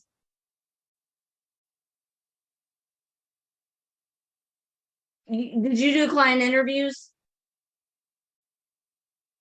I was the client, so I would do agency interviews. So I would present a brief to the agency, and the agency would come back with interpreting what I said were the requirements for a specific project. So I was kind of on the flip side. I wasn't on an agency side, I was on the client side all of my career. So, but I understand both sides because I, gave agencies a lot of business. Mhm. But it's interesting to be on the other side where you're selling your services. It is, I haven't been a salesperson selling my services. I'm usually on the client side, looking for the right agency to provide the service that I'm looking for. So, what I've found in my area locally is that people don't appreciate the difference between organic and targeting. And you've got to be very strategic when you have these conversations. Especially if it's an are y'all scared to be on camera or something? You just noticed that? I'm like, why are they like anyways. So the fine line with a I would say 50 and above, maybe even 45, depending on where you're at, of how do you have a conversation about what how social media differs with the targeting without causing a fear. Okay. Like, because of all the media coverage about Facebook data and all the nonsense, right? So the way I overcome that and got my pitch together was I went to my dad's, who lives in a elderly community and hosts a lot of neighborhood functions. So I would go and sit at a table with 15, 60 and 70-year-old people, some 80, and pitch them my business. I knew they weren't going to buy it, but I didn't really care. I wanted to know what they said to me back. Right. And that's how I started putting pieces of the puzzle together. Like, I remember it was Easter when she was like, well, I post my own thing for the community leads and I'm like, no. And that's how I realized, like, oh, wait, they don't understand sponsored post, right? Like they don't get that. So how do I break that down? And then, okay, so when I present to somebody of up in age, or that's not real educated or interested in social, this is what I always say. Have you ever thought your phone or Facebook was spying on you? And almost everyone says yes. We're the spies. Not really spying on you, but we're the ones. What I do is I put those sponsored posts in your newsfeed. That's my job. And I never see the data that Facebook collects. I know that Facebook collects data, but I never see it. Ever, ever, ever. Right? What I do is that I build out my buyer's persona so well that it picks up on your micro movements. So the better I know my buyer or the target audience or whatever, the better I'm going to put it in front of you. And that's how, because everybody knows if they use a smartphone, they've been like, how in the hell why is this showing up on Facebook, right? So immediately, as soon as I identify that, and I say, I put that there, they're now comfortable with the end result and what I do. And if they're like, oh, and then I say, I don't ever see any of the data, right? I don't even name you.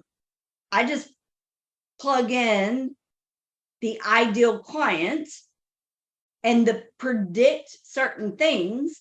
And if I'm really good at my predictions, you get my ad. And they're like, oh, so now they can appreciate what I do, right? And the only way I was able to do that, and I suggest that you start now, because you're going to have these conversations. Go expect to get a decline, but we want all of those negativities, right? We want the objections. We want these arguments. We want to have them with people who we don't expect to get money from so that we can win when we get in front of people we want their money. Does that make sense? Yeah.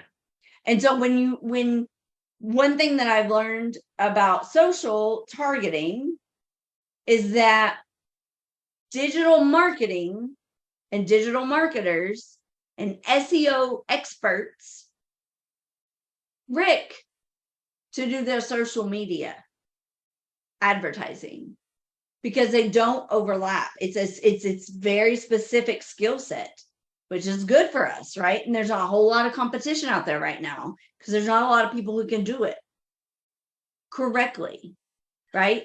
You got to understand, like that very first intro module where he talks about how Facebook divvies out traffic and assigns them to the buckets.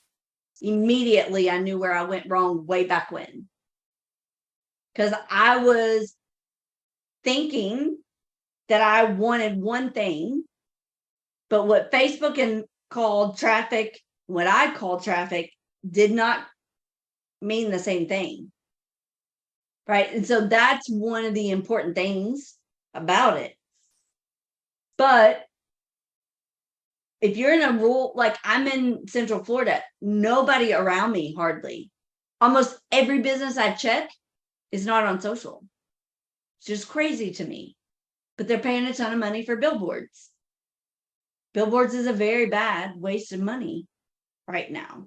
Right. And if I search hairstyles, I should see ads for salons pop up in my newsfeed. And if they don't, now I know I got businesses out there to go get. Right. So if you have something you want, start searching for it. Because even if they're running ads or they're getting somebody to run ads for them, if they're not running it right, that's your target. I want that money. I want it. I want it. I want it. Until I do it and I decide I don't want it. But that's how I do things. So start thinking about your fears about pitching your services. Start pitching them to people who are not going to give you money, but are similar to the people who would. Does that make sense? So you can get all of that out of the way now. Get good at what you're doing. Because literally, the gutter guy came from my friend art. Oh, you're handing me a business card. You're giving me free work. You need a marketer. Are you on social? No, I didn't think so. I searched. Is that your sign down there? No. Now I got 2 gutter people but they took their sign down. I forgot who it was. So whatever. I got my hands full. But that was my goal. I was like, oh shit, I'll get them too. But I sold them in my front yard on social media. Right. And then I did extensive research, sent him an email, was like, here's all the things that I need. And then I thought he ghosted me, but what he did was he took that email and what I promised him and went into his to like competitors, kind of similar people that he knew in business in this area who were online doing the things that I said, and they confirmed that they got the result I estimated. Had no idea. So when he comes back, he unfolds my 2-page email that my husband had convinced me that I overdid, and because I'm so extra, and I am, but no, he was fucking wrong. I got that contract, didn't I? I like those moments, like, but I really did. I was like, damn, I don't know what happened. He went on vacation and didn't tell me and ghosted me, and then went and fact checked me in the area, confirmed I was right. Inside, when he handed me that piece of paper, I was like, my inside self was like, shit, I'm glad I was right. But my outside self was like, I told you. But my gut was like, whew, glad I got that right. Right? Because I didn't know. Now I get to do something less. He doesn't need leads. He needs lead management. And he wants to get online. He doesn't even have a social page at all. Like, not personal, no website, no Google listing, like no nothing. You would be shocked at how many people out there have businesses in service or contractors who are not online. And what I'm going to do for him is way less work than ad management. Way freaking less. And it's way more money. I expected $2,000 a month. I'm getting $2,500 a week for like 10% of the effort. Pitch it to everybody. You'll never know what you're going to get. So are you creating a sales funnel for him and an email marketing? No, I'm paying somebody to create a website, and I'm just putting him online, and I'm going to put on a calculator to where they can go in and, like a car quote, right? When you're building out like an online quoting system. And initially I'm going to police it, but it's all going to be automated. And then he's going to pay us per linear foot that he lays. He weighs $1,800 a week now. And then he's going to add another truck, and that's going to be $2,500 a week that David and I make just by putting him online, building a social page, and then watching his, like, automating his leads so he can fire his wife. I'm not kidding. I am not kidding. Okay. And then in a year, he's going commercial. And I get paid per install there too, as we grow with him. I'm not doing any work. I'm just putting him online and making sure that it is automated. And I'm going to use an email autoresponder. Like he can only do 6 jobs per week or something. I mean, you know, but regardless, I was expecting 2K a month. I got 2,500 a week for minimal work. Like I'm not doing any advertising. I'm just putting them online. That is it. So It the doesn't need system, any more things. the platform System.io is you actually don't pay up into 2,000 emails. So you can get them up and running at no cost from a software, and it's an autoresponder, it's Yep. emails, it's product, like I think it's a all-in-one tool. Yes, that, I've got it. yeah. That and ClickFunnels. But yeah, like that's what I mean.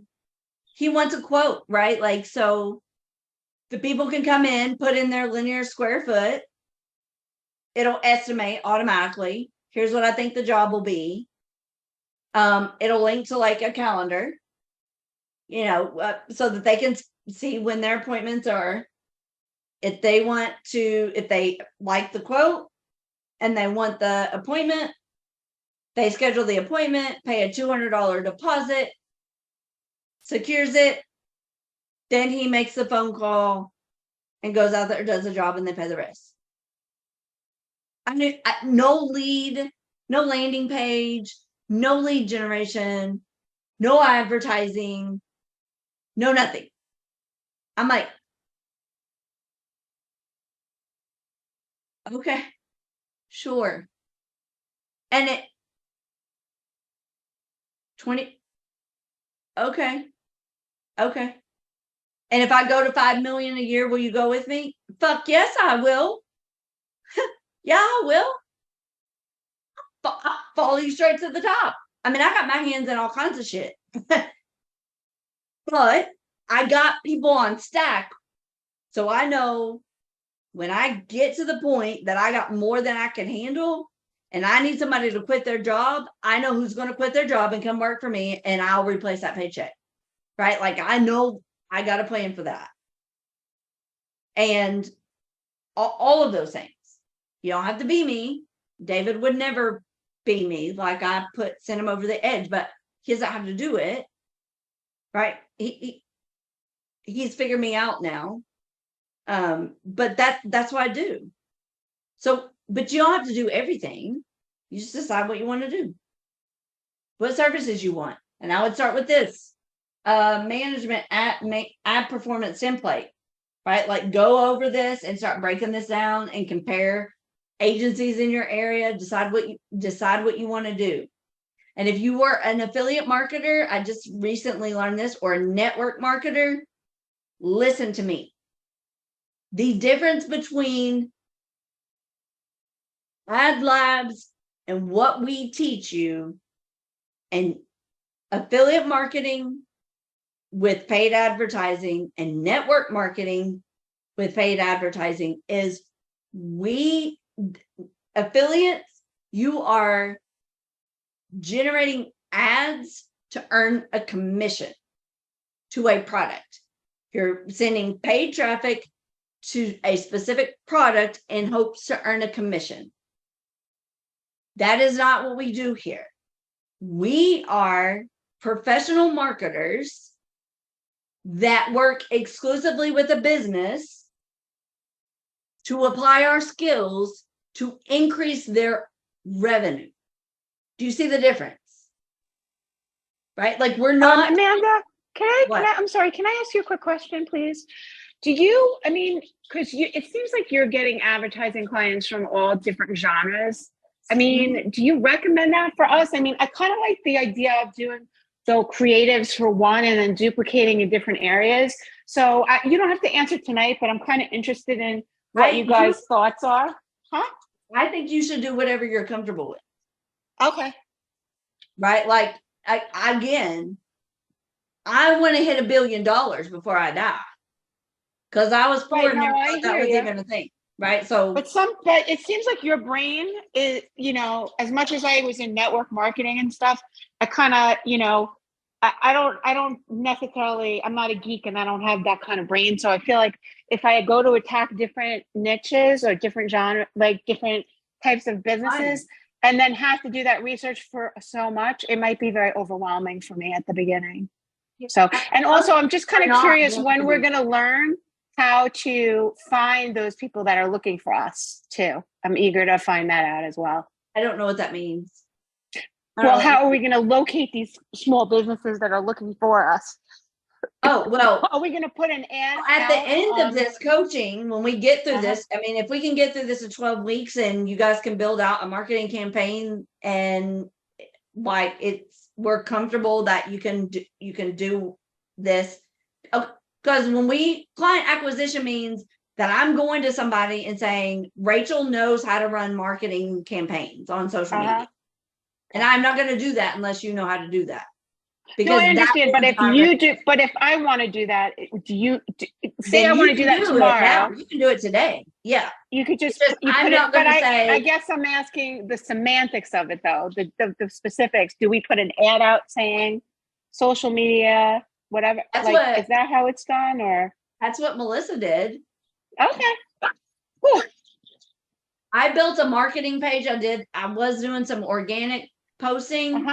I didn't ever run ads for my services for that because this takes up adlabs takes up a whole lot of my time.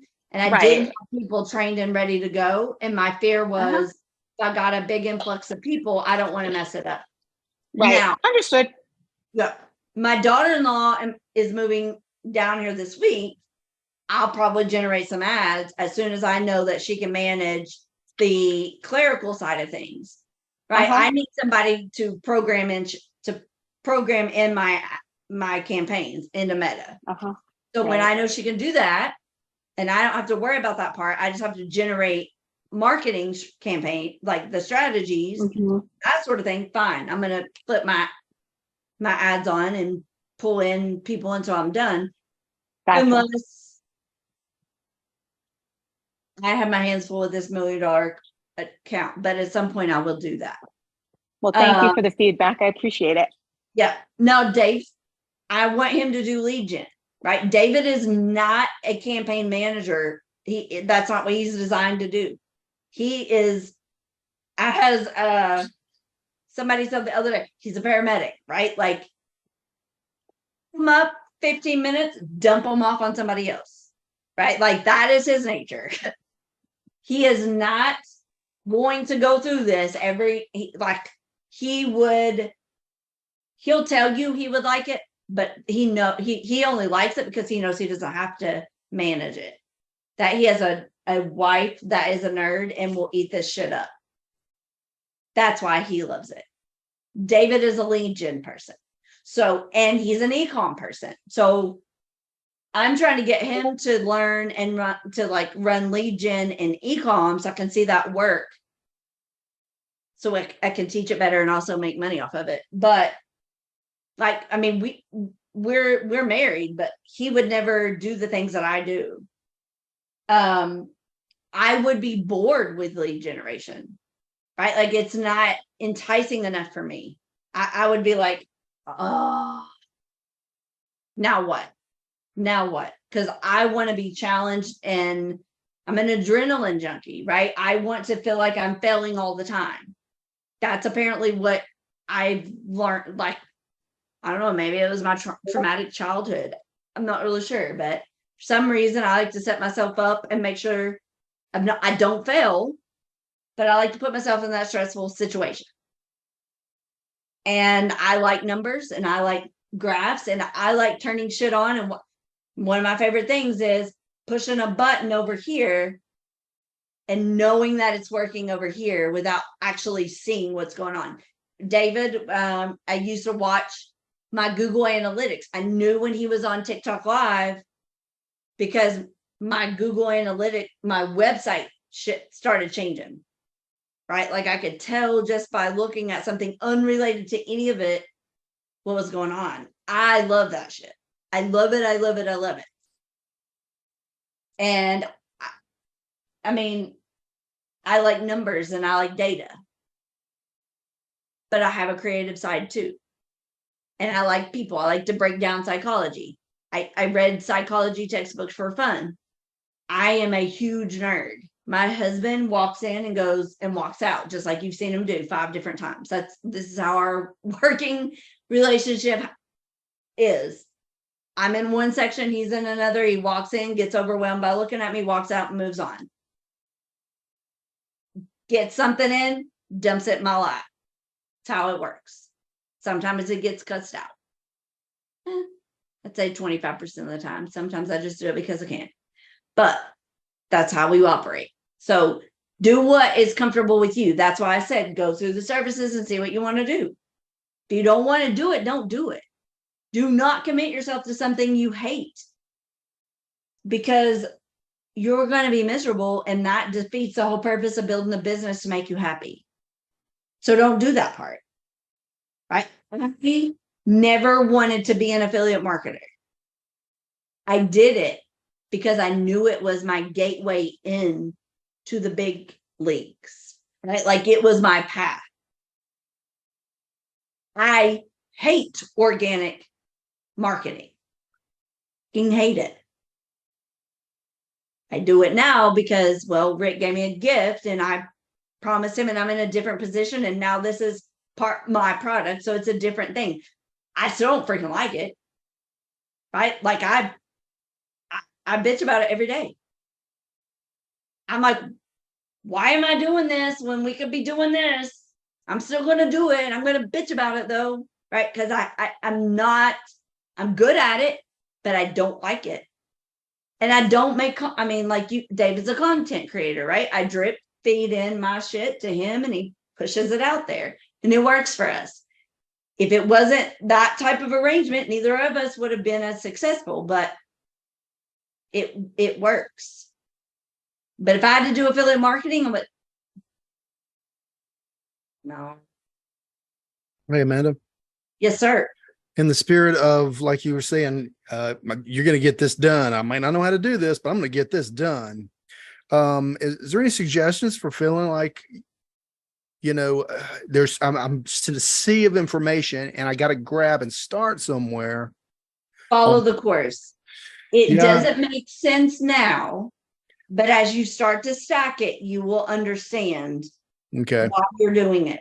Because I was one of the things coming from affiliate marketing, and I went through the program, just went through it like David said. He went through it, and then I went back and started doing my work.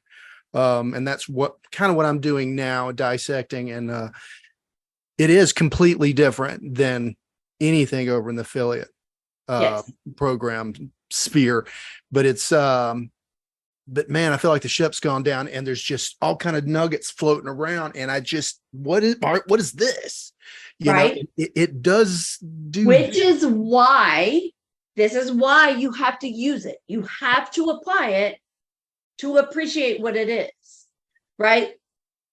This course may only be 4.3 hours long, but there is so much fucking money and value in that course that every minute matters, every second matters, right? And you cannot, and I'll tell you that, like, there's still things in here that I know I fully do not appreciate because I haven't ran a massive campaign, right? Like, it's going to take you a little while to figure this out and understand how it all works together. And the pixel, I hate that fucking thing. Yeah. I hate the damn thing. Still upside down with that. Yes. But as an affiliate, I broke all their rules. Remember, I'm not a fan of an affiliate course creator. Go find one that says, I love Amanda. You ain't going to find one, right? Because I didn't follow their bullshit advice because it was obviously dumb to me. Yeah. So in the terms of affiliate in paid advertising, we don't drive traffic to a product, right? That is terrible advice. Solo ads are shit. Like all of that is shit. And that is never going to build you a business. And I wish I could go out there and say it out loud, but I can't because it's just not appropriate. But the reality is right here, you and I together, it is shit. The processes are shit. It's bad fucking advice. It's never going to make you rich. It's bad. So how do we run ads as an affiliate? You got to have a brand, right? Think about you are the brand. And I've always taught my affiliates this, and I'll share it with you for organic. I have a website. I had to fight my husband for it, right? We literally not fist fought, but I dropped $500 to say, if you want to follow Nate Bokers and his bullshit advice, you can do it, but I ain't. So I built my own fucking business because I'm an asshole like that. And that's exactly what I did. So I built a whole new website, and he's like, Amanda, what the hell is this? And I was like, I told you, you can do what you want. You're an adult. You make your own choices. But this girl, I ain't doing that shit. That's bad. His words to me were, what gives you the authority to argue against the people making money? I ain't got the authority. But I'm telling you what the hell they're doing is bad. It doesn't make sense. And that's bad. And I'm not fucking doing it, period. So you can do what you want and I can do what I want. But if you want to do this together, I ain't doing that. So we aligned. And I built a business from the bottom, right? You don't put the freaking roof on the damn foundation without walls in between it, right? So I built a website. I use my funnel links on my website as buttons. I structured all of that out. I actually made passive income over Jonathan Montoya and Zach Crawford. Even when Zach Crawford said, no, the fuck? You promised me passive income. I'm going to make it. And my people will make passive income. You might not teach them and they may not catch it. But if I tell you it's going to happen, it's going to happen. And it did. And I'll be happy to share all that with you. But I have a website. And then I can install a pixel. Oh, hate them. But I did it. And then we have Passively Living with David and Amanda, a Facebook page, right? That is our brand. Then we have groups, just like adlabs. Look at the structure, right? But everything focuses off of my brand. I don't host anything in a DM chat. If you comment on David's whatever, you might get a quick DM. You get transferred to info@passivelyliving.com. Then I start stacking email. I don't host anything in the DMs.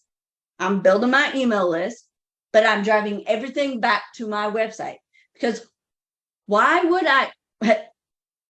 And Daniel proved this, right? It was a great moment for me, actually. It's for them, but it was proved me right. Remember when they shut his fucking Facebook account down? And any of the people who were in this group? And he lost everything, right? Why am I going to build a business and my digital real estate doesn't even belong to me? I don't even control any of it, right? Ultimately, I have no control. If I piss off the Facebook algorithm, they can lock me out of everything and I've lost. That's dumb, right? Social media is a tool for me, but it does not house my business. So everything is driven back to, shut up, Siri, the thing that I control. I have a qualification form. They were like, you can't sell multiple high ticket products. Fucking watch me. One piece of content, 3 different high ticket courses. How? It's not everyone's for everybody, right? Problem, big dream, fill out my form. Where's your budget? What do you want? Tell me about yourself. Now I'll tell you which one I think is suitable for you. And ultimately, you're an adult, you make your own decision. Right? But one piece of content, one channel, we sold 3 different high ticket products and hit awards when nobody else could do it and brought in passive income. Now go ask any other affiliate out there who actually made legitimate passive income on affiliate marketing courses. Besides the course creator, this girl, took me a long time, a lot of hours, and a lot of money to fucking break it down and figure it out, but I eventually did. And then that was my private coaching. Yeah, And the layout seems to be the pivot. The layout seems to be what you got to figure out and how this stuff works. And whereas one scenario may be what you're talking about with this particular course, it kind of linear, but with what we're talking about doing with adlabs, each aspect seems to be a sea of something. yeah, it all matters. So Right?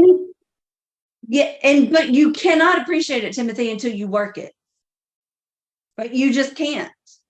And there's going to be things that you're going to do that does not make sense until something goes wrong, and then you figure out why. yeah, Right? I don't even know. I can't even look at my meta numbers and at this point and make some sense of it. I look at my numbers and my cost is down real low, and it's getting in front of so many people, and I'm getting so many clicks, but something's missing, and I can't. So what are you wanting? What's your goal of the campaign? Like everything. So every step of this whole process, here we are, Mhm. and where do we want to be? Right? What's our goal? This is where we're at. This is what I want. What ways can I fill in this line? It's a Yeah. straight line, right? Mhm. If you're dealing with a person, is it a series of questions, right? Or you're trying to get conversions. Well, if you're trying to get conversions, how do we do it? Right? What steps are we going to take? And understand that we have to know what we're doing. We have to have a clear path, because only through following a process and failure will we find out what works and what doesn't. Right? Apply the scientific method to marketing. Okay. I'm here, and my goal is to get, I'm going to use me and David as an example.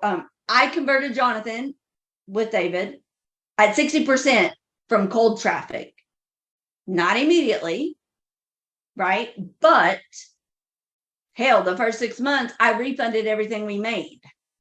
We were really freaking terrible. And that's how you learn.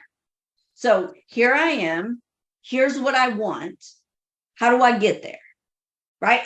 Think about driving a car across the country. How many routes can you take?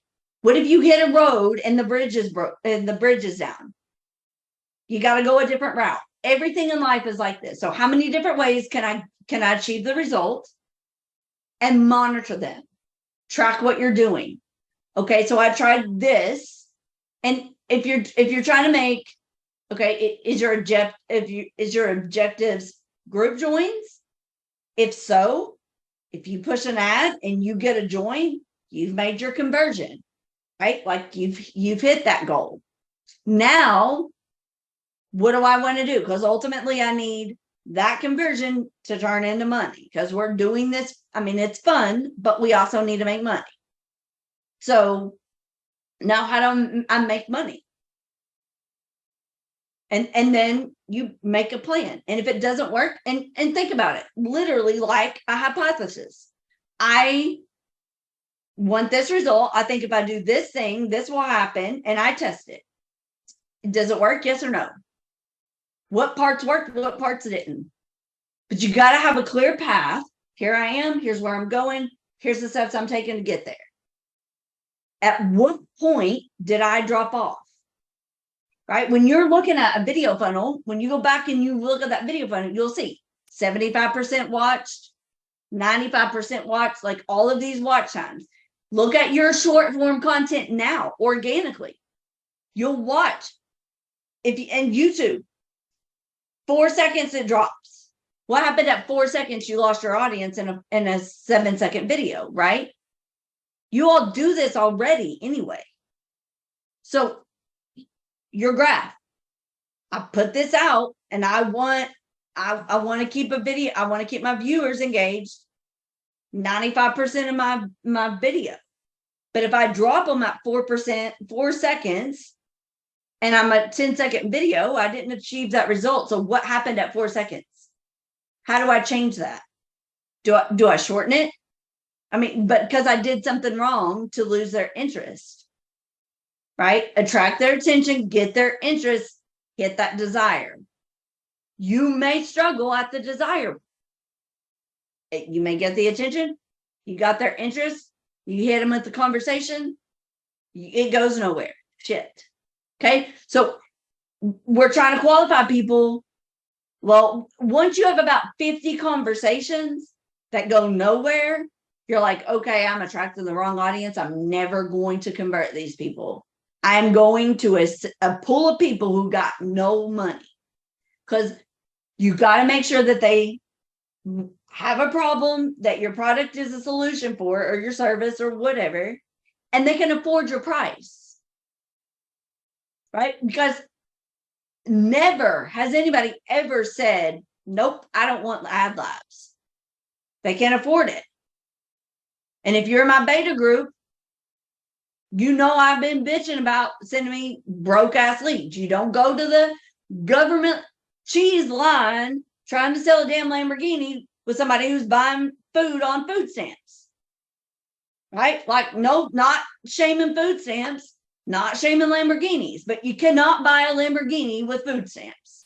So don't try to do that. That's really, it's not going to work. Find somebody who's middle income and sell them a Honda Accord. You're likely to get that the majority of the time.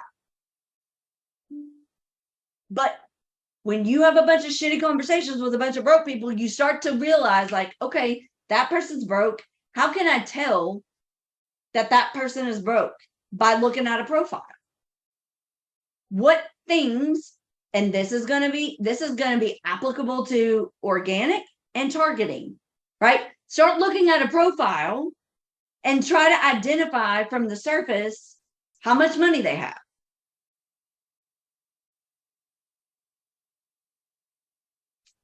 See what they do, what kind of jobs they do. Right? We Timothy, you and I have been through these drills, right? In beta. I dropped in all these scenarios, like, tell me, and pick from this, what income can they afford the thing? If they're a broke person with 3 kids and they're a single mom and it's tax season, you damn right they can. I'm getting that tax check. Christmas time? Hell no. Don't try to sell them anything at Christmas time. They got 3 kids in a low income job. They're broke. Tax season, when that tax check's coming, they're getting earned income credit. And unless it was this year, it got cut. But prior to that, have you ever been broke? Go back to being broke. Study the rich people. All the things that you can't afford to do that they're doing, that's what separates you.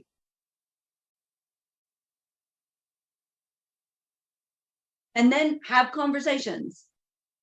You got to qualify them. And only through iteration will you achieve the skill set. And you got to be a good marketer before you can manage another person's marketing. A lot of people in this paid group I just went out here and pitch contracts. Tell your friends. Let me tell you what this is not. Tell me why this makes sense.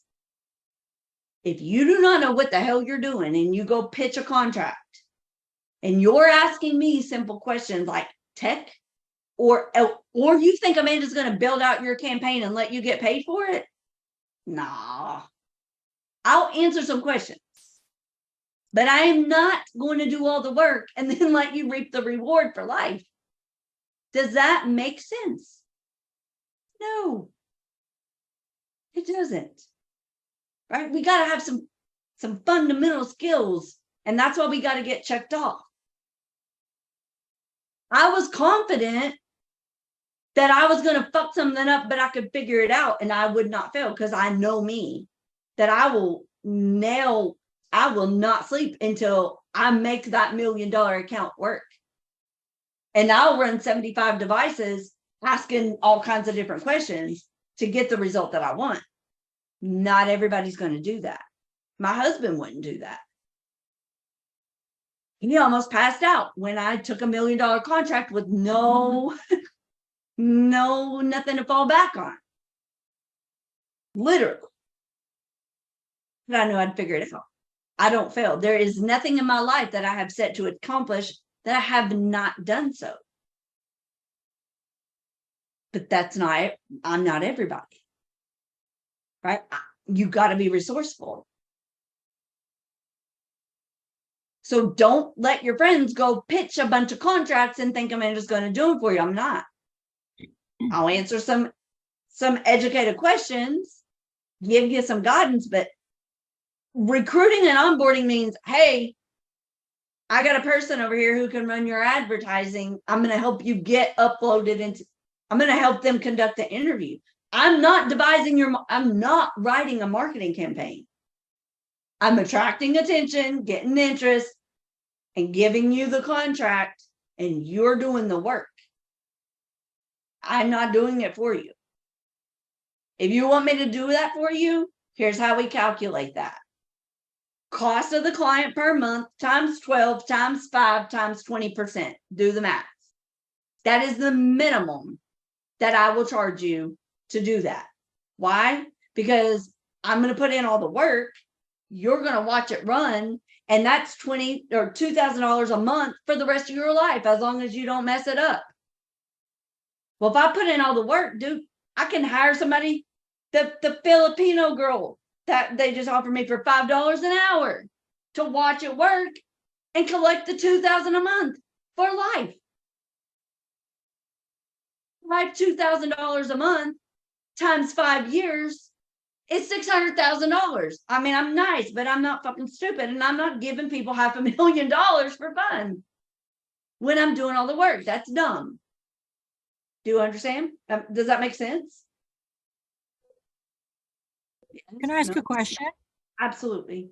So in order to build authority in setting up as a social media manager in a business, are you recommending that we do have a website or something that people can look you up and validate that you are a real person? And I have a domain, but I don't have a website up for my marketing agency.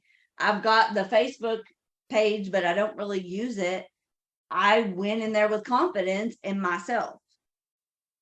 Right? Like, that's it. I go and I don't commit to an answer. So I go in,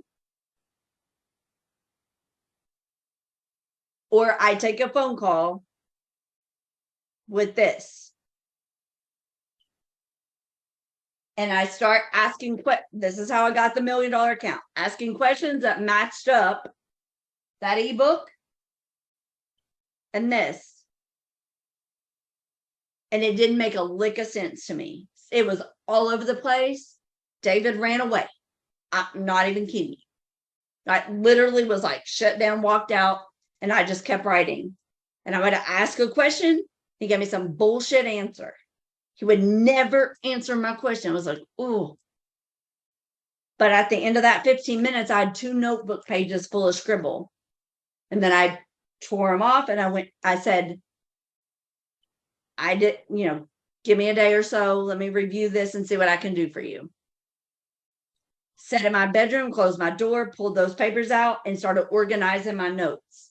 And then I realized that I did have enough to structure out, here's your product, here's what it does, here's why they want it, here's who I think you're targeting. And based upon our conversation, you are, quote, rich. Money is not an issue for you. So you will give me $1 million a month in ad spend if it makes financial sense. And I nailed it. When I hung up that phone, David said, what the hell was that? And I said, I don't have a fucking clue. Not a clue. I had no idea. Pen and paper, literally writing notes sideways as he spoke. Every little thing, wrote it down, turned the page, wrote it down, put it all together. I never give an answer then. That's why we give proposals, right? We interview, we take notes, and then we decide.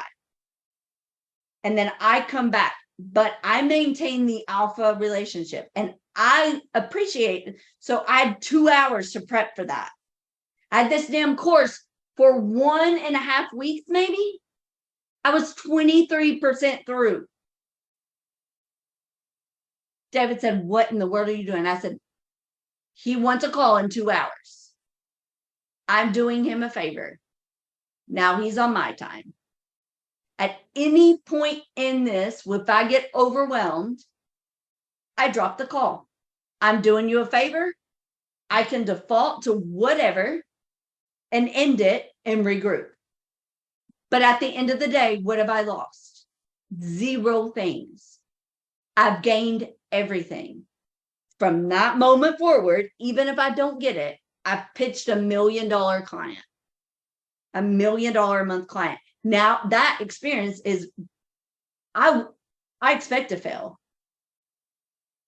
And I got it. And then we all celebrated. And now we're still, and I'm in then today when he called and said, oh, because we were supposed to launch today again. It's going to be 3 weeks from now. We're definitely going to launch in 3 weeks. I nearly pissed my pants.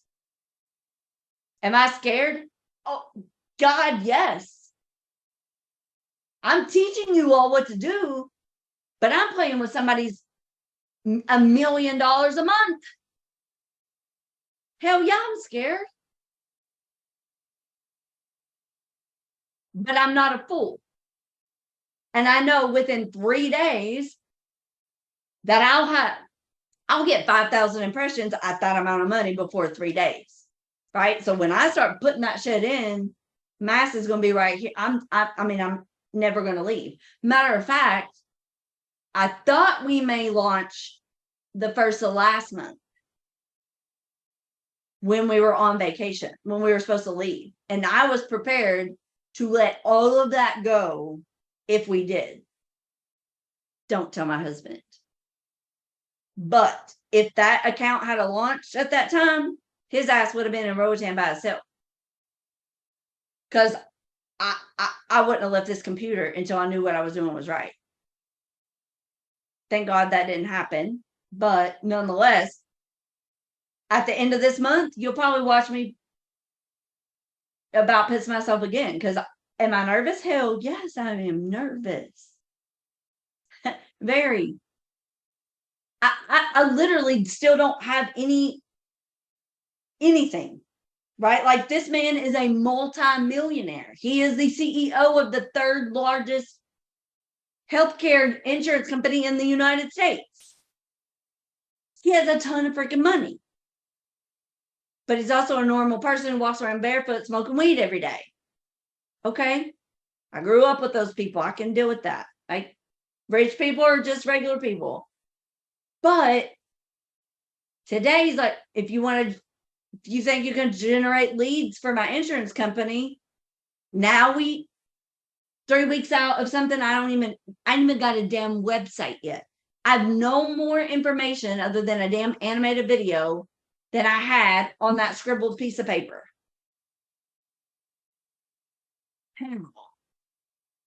And you know what rich people want? control and they're demanding. So I expect when he's ready to roll, I got hours probably to roll something out. Even though he's held me off waiting for since March. Delay. But I know generally, I pulled my audience research. I got that on stack. I've been social snooping on the gold industry, these bank collapse, right? Like a lot of things that I know are important to this, likely. And I've been stacking it up. Do I have a plan? Nope. I still don't have a product. I asked for 30 days to run a brand awareness campaign to a website. Ain't got it. What do I do? I'm just hang out. And Rick said, Amanda, I think this has to be the most complicated major account I've ever seen. Way to pick a first one. Go big or go home. I mean, he can't compare me to nothing. There ain't nothing out there to compare to. I got that going for me. And if he's rich, I mean, whatever. I mean, I'll take your money, man.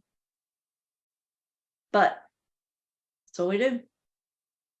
So go in there with confidence. The thing is that they don't want marketers with degrees. They want marketers with skills. You got a ton of experience to fall back on. I ain't got shit. Nobody's ever questioned me. I lead the conversation. That's it. You got more than I do to fall back on. And if I need numbers, what's my plan? Well, I go back and I total up every affiliate sale I've ever done, the full course price, right? And actually, if you do the McCarty Media Marketing, you'll see that I put out there that I made 50-something thousand for my affiliate partners or for my business partners or something in a certain amount of time. That was in affiliate sales. That is not a lie. I, as a marketer, did generate that mass amount of revenue for a business agreement. No lie. I did not say it was affiliate. Right? Like, now if they ask me, I would disclose it, but I separate that. The thing is that we are 12 months. This is the 12th month of our first high ticket sale as affiliates, and we've hit 100 grand in affiliate sales only, not coaching, because I coached for free, never added anything to it. But we've hit 6 figures in 12 months in high ticket sales with nothing else but affiliate sales. So we're good at what we do. And if you can be a good marketer, you can manage it. But you got to be a marketer, right? You can't be a manager and not a marketer. What are you going to manage? All right. What are you doing? Can D not come get his own thing? He's scared. For what? Y'all are a bunch of wusses. Weak ass men, I tell you what. So I have another question. So I have, Yeah, have ma'am. one of them was the website question. If I have to set up a site, and you answered that. It's up to me, I guess. The second one is having a Facebook, because I have a personal Facebook, but I don't have a business or a group or anything like that, which I think is going to be necessary in order to play around with these tools and do that. So what would be the recommendation, how to set that up separately from my personal one, which is, just family and friends and stuff, which I don't want to use. If you're running an ad campaign, you're not going to really see that from your personal. It's not going to be the same as organic. Okay. Because when you you can attach the business suite and ad account to your personal account. Okay. And they'll not see that. Because it's going to go out as a sponsored post. Now, if you're going to do organic and targeted, then yes, you could build a second. Like I have my page, Amanda's page, David's page. We have a Sea Life Vacations for our travel agency. We have Passively Living for affiliate marketing, and then we have McCarty Media Marketing for that. I'm honestly, I'm not even use it for any of this. I'm not even sure anybody has ever seen that page other than my students. Honestly, I don't know, but I'm building that, right? Like I'm running a constant $2 a day promotion to both pages to keep my stuff going, even though I'm not paying attention to it. Now, affiliates, we have a free group, and then we had a private coaching group. So, but I've done that since way back when. But I'm not going to use that. I don't use that to run ads for adlabs. When I ran the lead gen campaign, I ran it from my marketing ad account. So that's my question. I just want to make sure I'm setting it up the right way from day one, because Depends on what you want to do. If you're not going to run for affiliate products, like that's not your goal, then I don't think it's necessary to have. The reason we need Passively Living as affiliates, if I'm going to run traffic, if I'm going to drive traffic to anything as which, all I'm selling right now is adlabs, then I'm going to run it to my page, right? I'm not going to run it to the product. I'm going to drive traffic to my brand social page. And then if I want to push, like I can make organic content, see how it does. If I want to push that out as an ad copy, again, I'm driving it back to my brand. And then I use my home to promote specific products. But what's happened with my old shitty organic stuff is that I'm just running a targeted campaign constantly. It never ends. $2 a day to our Passively Living page. And it's increased followers. Like I 300 or something. I don't know. It started at like 50 or something stupid. But all my old traffic, all my old content is now engaged. Right? Like now people are like, all my old stuff that never got shit done to it is now getting views and stuff again. So it's controlling that flow of traffic, right? And I'm not posting anything on there. Rarely do I post something out there. And if I do post something, you're welcome to steal it and use it for your own, by the way. Because really the only reason I create content like that is to show other people. I don't want to be an affiliate marketer. So I just use that to share. So anything I post, you're welcome to use. Yes, ma'am. Can I ask a question on that? Because Yeah. I obviously was in the affiliate marketing too. So you're saying your basic, your actual profile page, your actual profile Facebook compared to the page you just started. You're just putting stuff out there, but sending them to your page for social media or for adlabs? Yeah. So let me pull it up over here so I can show you.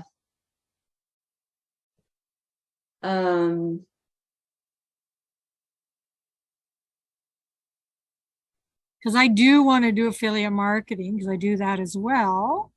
That's the passive side, but then I'm doing this. So balancing. I will tell you what I haven't done, what I'm considering doing. So we are Best Buy affiliates. We have been for some time, right? But my Best Buy account looks like an e-com store. Like I have access to everything on freaking Best Buy. as an affiliate. So what I want to do is take my Best Buy products and put them in a Shopify store and drive traffic to that. Right. And then every sale I make is a commission. So here's the thing that you will learn about me. I love to be told it can't be done. Yes, it can. It may not be done like the way you think it can be done, but they say real estate, you can't target for housing, right? Psh, watch me. Watch me. And I'm not going to break Facebook rules, but there's always a way to get done what you want done. It just may not be completely obvious. And that's my favorite thing to figure out. So we'll use David's because it's up here. How do I let's see? Here we go. That's it. Okay, you can see my screen. Yes. Yes. So that's David's personal page.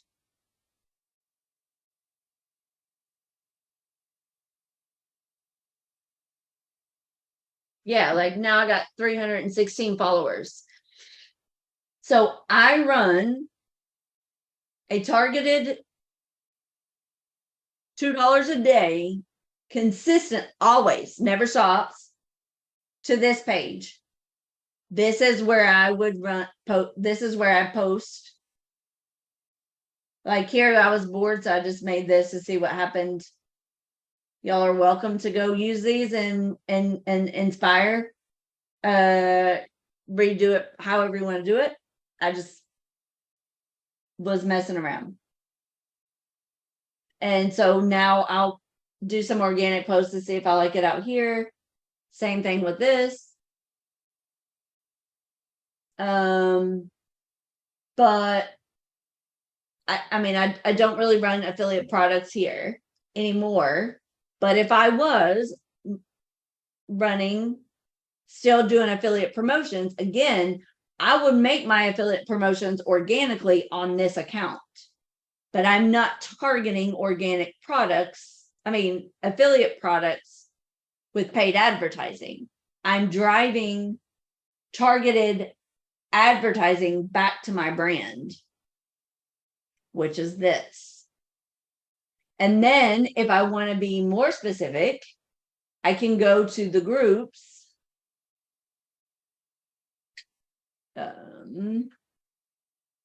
Is that going back to your website that you were talking about?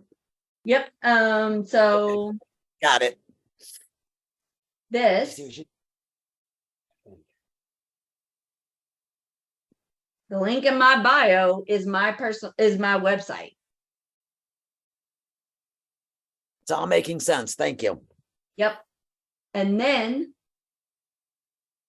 I'll bring you this up. this all needs to be updated. It's out of date now for adlabs, but okay, so this used to be an assessment form that I used to qualify to whatever to the courses that I was promoting.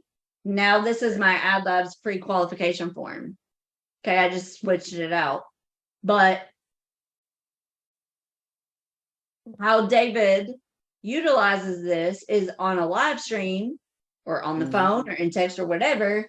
When we were promoting multiple courses, right? Go to my website, davidpmccarty.com, or click the bio link, scroll down to the bottom, and this is which course I think you're most appropriate for. And then this is, if I can close them, if I've got them ready to go, I do not send them to a webinar. I send them to checkout. Okay. I only send the ones that are linger to a webinar. I hate them. But everything on here, if it is connected to an affiliate link somehow, right? If there's a picture, I've got a link attached. Yeah. So, and then you can build a landing page. Right. So if I got somebody interested in Jonathan, but they're not sure, I've got the 72-hour challenge here that they can access, the full course that they can access. I've got blog posts. If I have objections, is it a scam? Well, you can go track the evolution. I wrote a post about it. It's a shitty post, but go see for yourself. You want to know where the budget comes from? Boom. How do I know you can win? You can't fail if you try, because I wrote a damn equation about it. Literally. Right there. I wrote this. Through hope, failure, and optimization, I will find success. And I break it all down. And this is how I know, through iteration. And then I do all this. I built this website. So even though you're not technically from affiliate marketing, you still have them on your website. Yeah, because I don't really use this. I haven't had the time to update it because I'm now a partner of adlabs, so this is a lot. Right. So I'm not really affiliate. I'm not. But David still utilizes this for his live stream. Right. Yep. Yeah. So if you click this, it takes you to AdLabs pre-call form. And this is a qualification form. And then I That get you made it. Huh?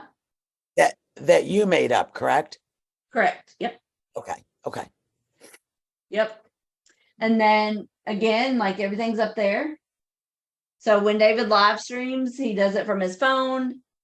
I took my Cricut and generated a QR code so people could do a screenshot and go straight to my qualification form. Again, I broke all affiliate rules. Right. But it works. Do you think it's necessary to have that qualification in there? Depends on what you're doing. I was just wondering, do you think Hell it makes yeah. you look more professional? You know Does what it that qualify is? somebody? It's a closing statement. Okay. So what I did was I studied the top the top 3 affiliate marketers, most successful affiliate marketers, how they closed. And then I studied the System.io guy. I can't pronounce his name, or Ariel, whatever his name is. I studied his closing procedures. And then I applied my nursing education, that closing procedure, to a qualification form. And I created questions. And ultimately what it tells me is, are you reasonable? Yes or no? Do you have unrealistic expectations? Yes or no? How much money are you prepared to give me today? And I ask all of those questions so that I know before, when I was doing multiple courses, you got 2 type of people with more money than time, and people with more time than money. Jonathan was cheaper. He was my favorite before AdLabs, of course. But I think Jonathan, again, take AdLabs out. Jonathan still had the best product for the price point. And I wasn't a fan of MCS, never sold it. Matter of fact, I would leave because I thought it was an overpriced product. So if David pitched it, I left the room, because every single time he pitched it and I was there and somebody asked me, I'm not going to lie. Right. And he's like, you keep killing my fucking sales. And I'm like, I'll leave, bro. Like, don't ask me. But David loved MCS, right? So he could sell it. I never sold it because I thought it was overpriced. So, but that form is how we led the conversation. I also asked questions like, in most of my life, in our lifetime, I typically shift due to pain, pleasure, whatever, crisis, trauma, force. right? Now I know, based on the way they answer this question, are they a pleasure shifter or a pain shifter? How do I conduct the phone call? If they're a pain shifter, I don't talk about the pleasures, right? I talk about the pain point and the solution to the pain point. If they shift because of pleasure, I'm going to highlight all the fancy bells and whistles, the income, the whatever, right? Because you don't talk to them the same. Right. And if you only have $1,500, if you have $500, I can get you in Jonathan Montoya, Mhm. right? But Yep. I cannot get you to fit MCS. So I'm not even going to pitch you something you can't afford. We talk about all of them, right? And we always talk about the opportunity, right? You invest in a course not to become an affiliate for the opportunity that it presents you. If you hate affiliate marketing, like me, you can be a funnel builder. That's an income you cannot lose, right? If you're good at Okay. copywriting, you like email, you can be an email marketer. You can write copy. If you like to create content and you hate all the other tech stuff, you can earn a living making content, right? Like there's so many different ways. And that's what Jonathan's course was to me. Like it was a tool to network into other avenues. There's no other way for that amount of money and that speed that you could get. Look, 12 freaking months from one high ticket sale to being a partner in a course. That's unheard of. Right? Like, I mean, that's not typical results. Literally, it took 6 months to get that one high ticket sale. Every time we hit a commission, refund, commission, refund, commission, 6 freaking months. I was a bitch during that time. David was asking me, and I was, nope, thought it was a scam. Nope, you're stealing people's money. You're stealing people's money. I'm not interested. I will not talk about it. I learned it to prove I was right. I felt I was wrong. But in my quest of nerdiness, that's where these blog posts came from, right? Nobody could tell me where the fucking money was coming from. Where is all this money coming from?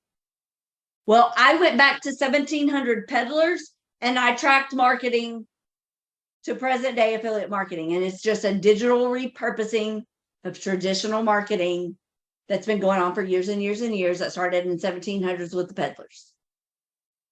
That's it. Where's the money coming from? Well, it used to be Super Bowl commercials and network television and da da da da. It don't go there anymore. It comes here.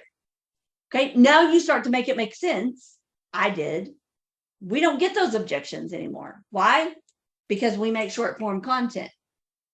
And then I put out there the information. It's a really shitty blog post, but I know where the information is, and I cited my sources. Fact check me. I encourage everybody to fact check me. Matter of fact, if they come and tell me they disagree with me, I encourage them to go find me the proof that what I'm doing is illegal or a scam. Dude, I linked the FTC and the FCC on my pages. Because if I'm wrong and I miss something, I want to know about it. And if I'm doing something wrong that I don't know, and you can come and prove to me that I'm scamming somebody, I'm done. Like that. So again, I have nothing to lose. Go bring me the evidence and I'll quit tomorrow. The moment you bring it to me and you prove to me that I missed something. But the thing is, nobody ever comes back.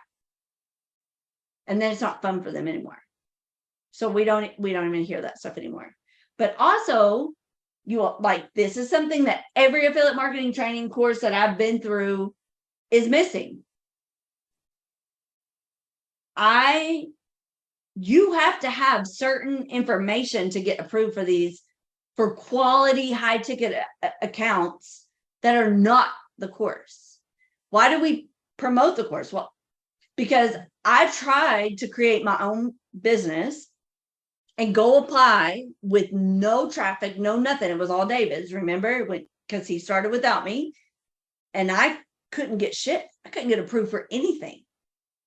So then I'm like, I tried David's stuff and David gets approved. Well, David has traffic because he's been doing high ticket promotions, right? And even though he hasn't made a high ticket sale yet, he can still show the engagement, that he can transfer traffic and all the things that quality affiliate programs, they don't automatically approve you.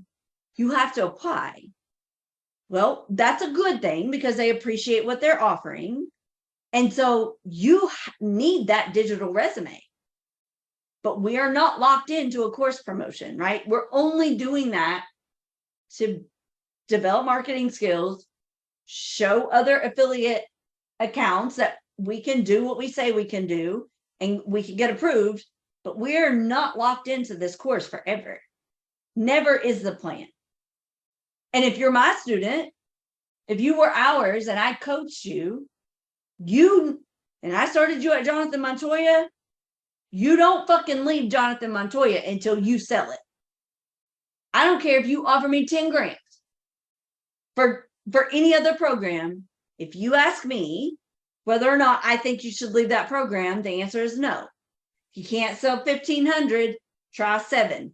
Can't sell 7, go back to that ebook and don't move, because it ain't the course, it's you. And everything in that course, you have to make a sale. You have to figure out your way. And it's not my way and it's not Jonathan's way.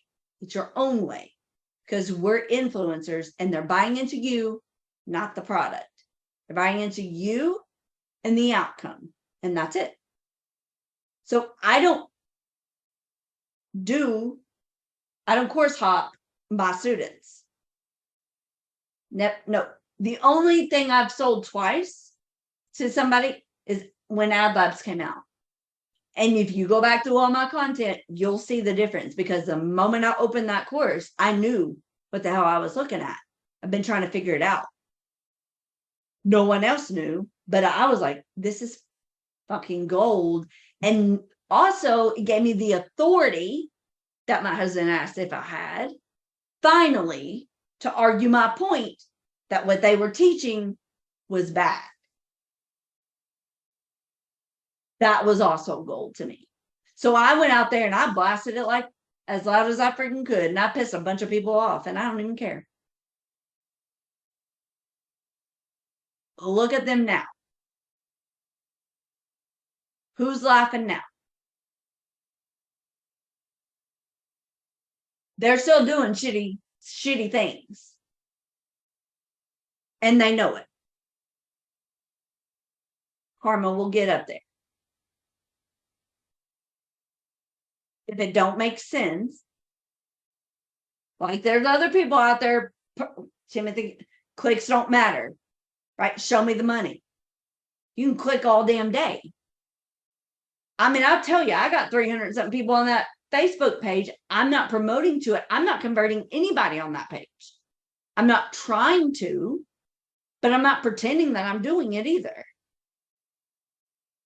Right? Like I'm literally running $2 a day to that page just to keep it going, because I have a plan for it, because I want to be able to speak to people who are getting pulled into these really shitty courses that are overpriced and under deliver. I want to use that as a platform, and but I don't have time for that right now. I got to get you guys up and going, right? So I have a plan for that. But I don't pretend that I'm making conversions, even though I'm not selling to anybody on that page. It's upping every single day. My content is active. Do I think if I attempted to that I could? Yeah, absolutely. But I ain't even trying.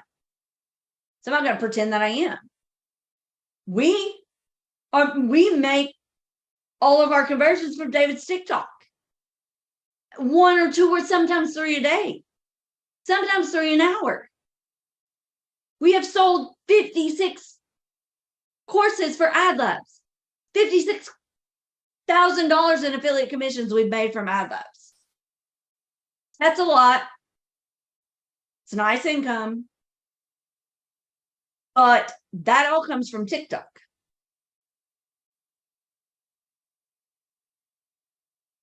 You want my books? I'll show them. I got nothing to hide.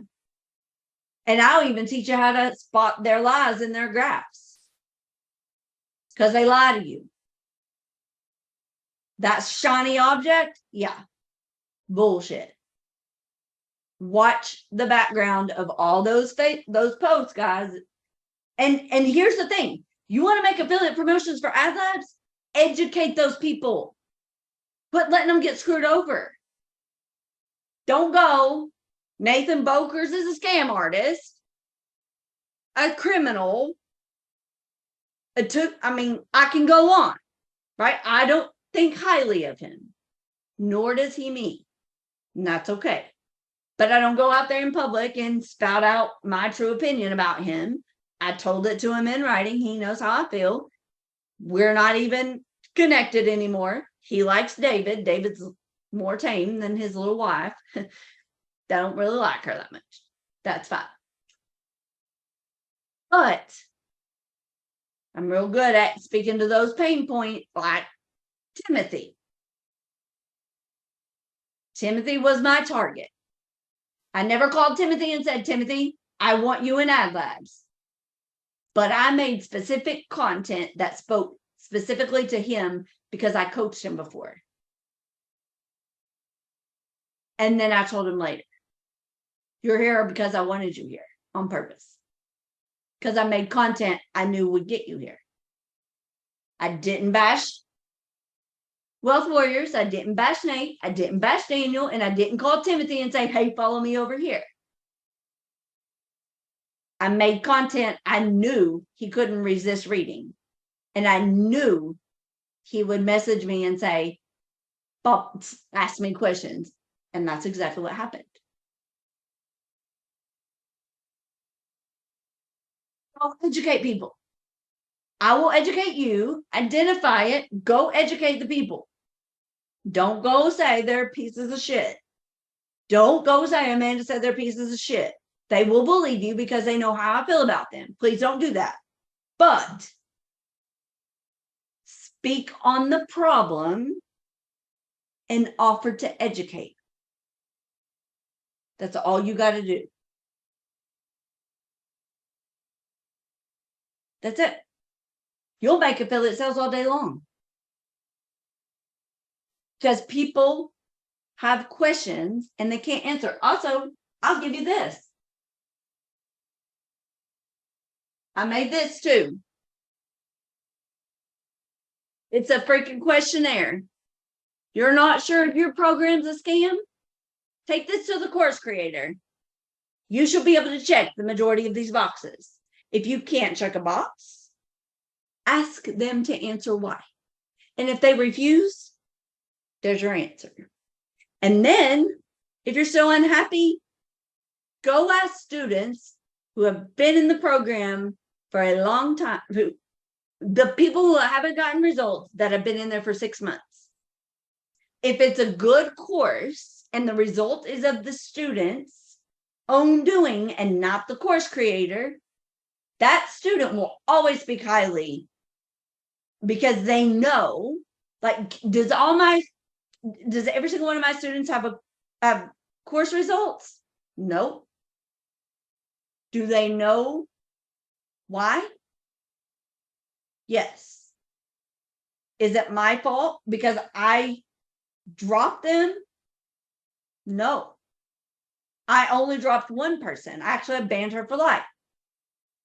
Why? Because she lied. And I don't put up with that. I don't charge people to coach because I control my environment.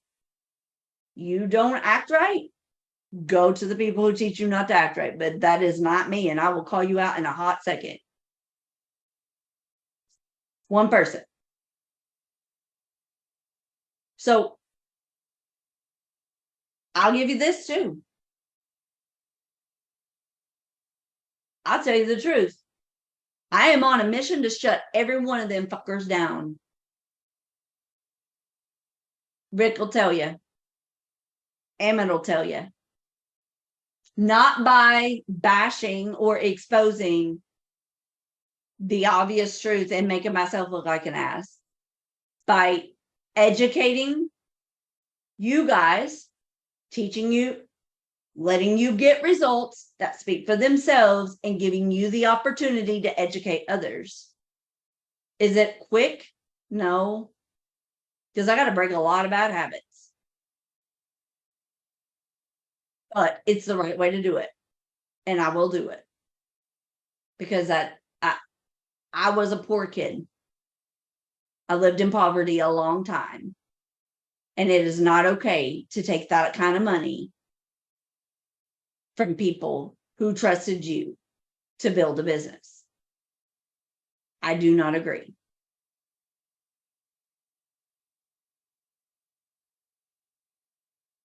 That's it. So anything I got is you're welcome to. I will share. I do have documents for like that I created for my coaching students at the foundation. Like, here's the things if you're going to do affiliate marketing. Here's how we do it. Start here, build up. But ultimately, everything needs to have a home base that is not completely tied to social media, right? Like if you're going to run a business,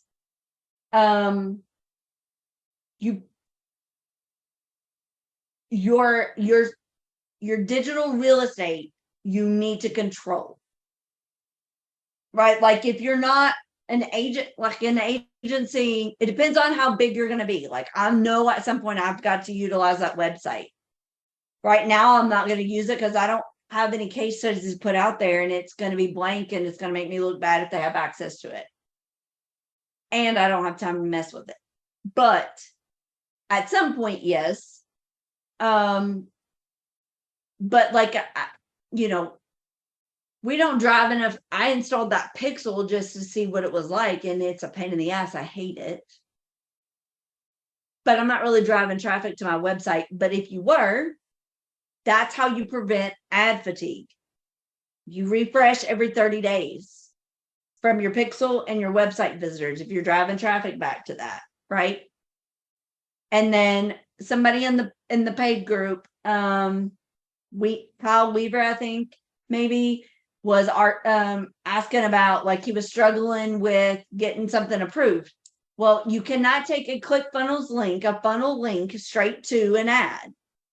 You can, however, create a landing page, mask your funnel link to a button, just like you would inside a sales funnel.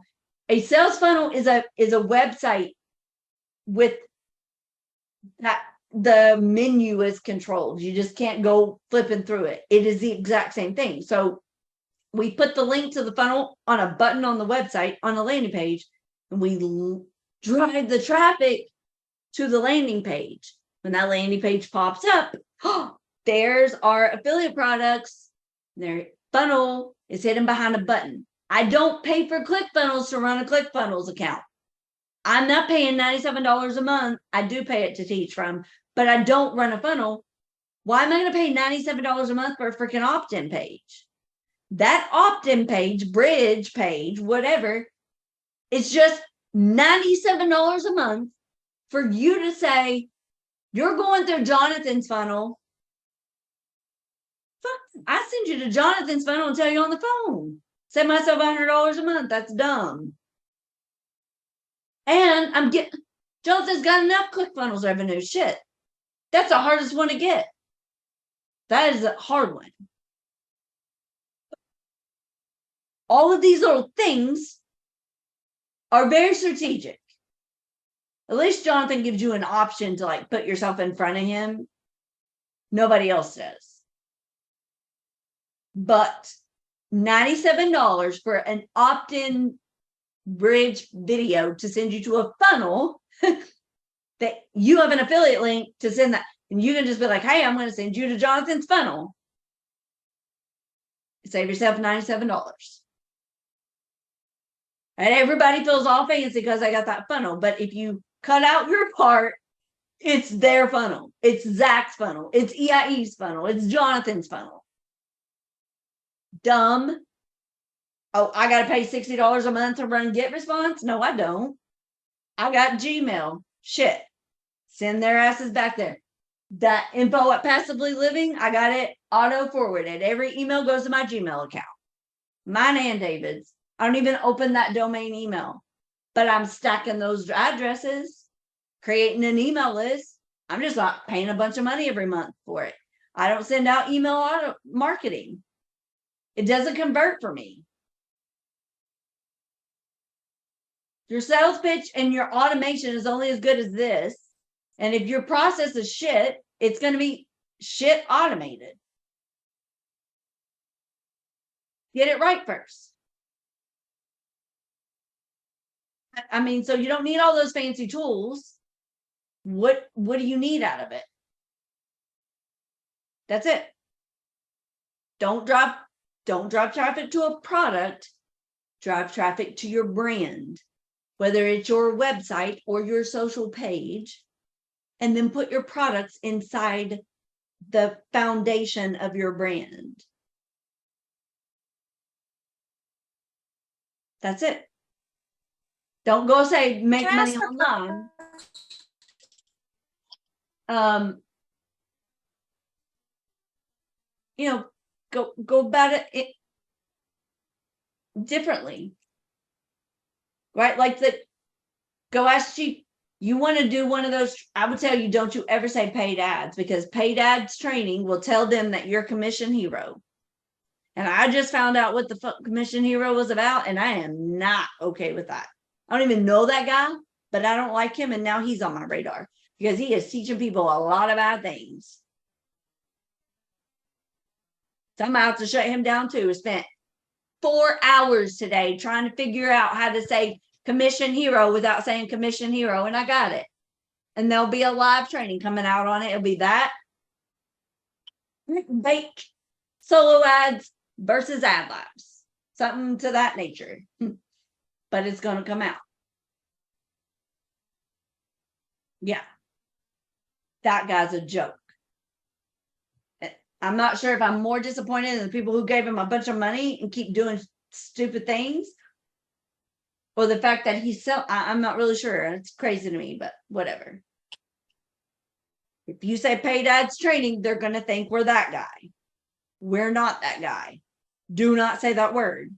You're automatically making your efforts way harder. Say targeted marketing, social media buyer, interest-based targeting, like all the ways that you can say it without saying paid ads. That automatically makes your job harder. Don't say it. Facebook ads training. Yep. Some generic ass with not really good ideas. Don't say that either. Meta ads, social ads. I know Rick puts it out there, but I don't agree with it. It's not my ad campaign, but I don't like it. It makes your job harder. And it took me months to figure out what the problem was, and now I know. But that's what it is. We increase a revenue, a business's revenue. We work with them exclusively, and our job is to increase their overall business growth, not make a commission off a product.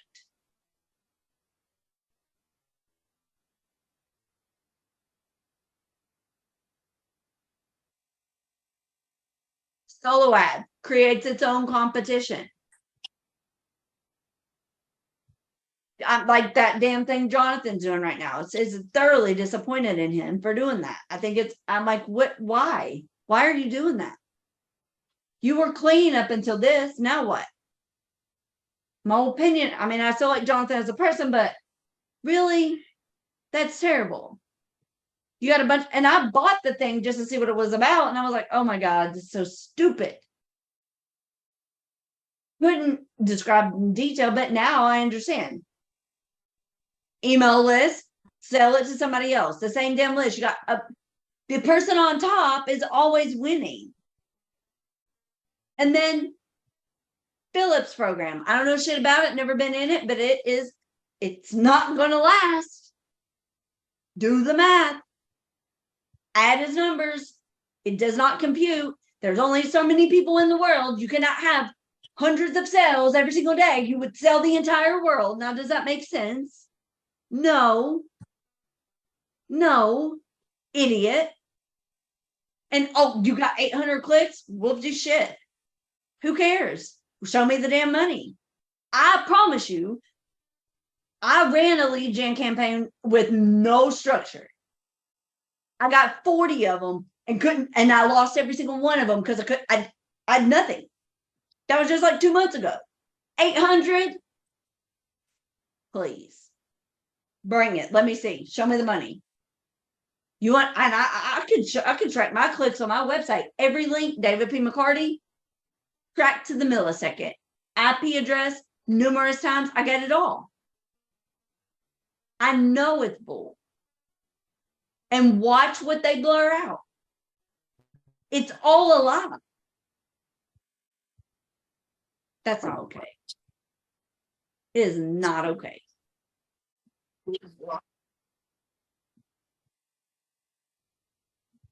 Let them do it. If it don't make sense, there's probably a reason about that. Ask Rick if he's ever had an ad account restricted. No. And I told Billy the other day, your friends who are hating on you from email market, from solo ads community, ask them if their solo ads ever got them a damn contract with Gordon Ramsay. No, it didn't. Tell them to suck it. That's what I would say. But not everybody's like me. I got a trashy mouth. But that's what I would say. That's what I did say. And anybody who wants to come and object, I'm like, all I got to do is fly to England and sit in a first class A-lister celebrity. Me, some little Podunk County broke ass Kentucky girl with a dirty mouth. Your solo ads ain't doing shit for you. Like, I know where my wealth is going, and I know my full potential. And every single one of you, y'all have no competition out there right now. There's a lot of social media marketers out there, but they're shit. Shit.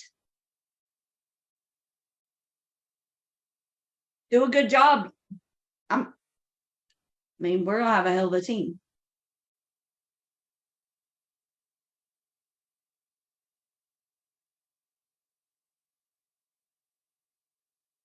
All right. Well, I've been on here way longer than I expected.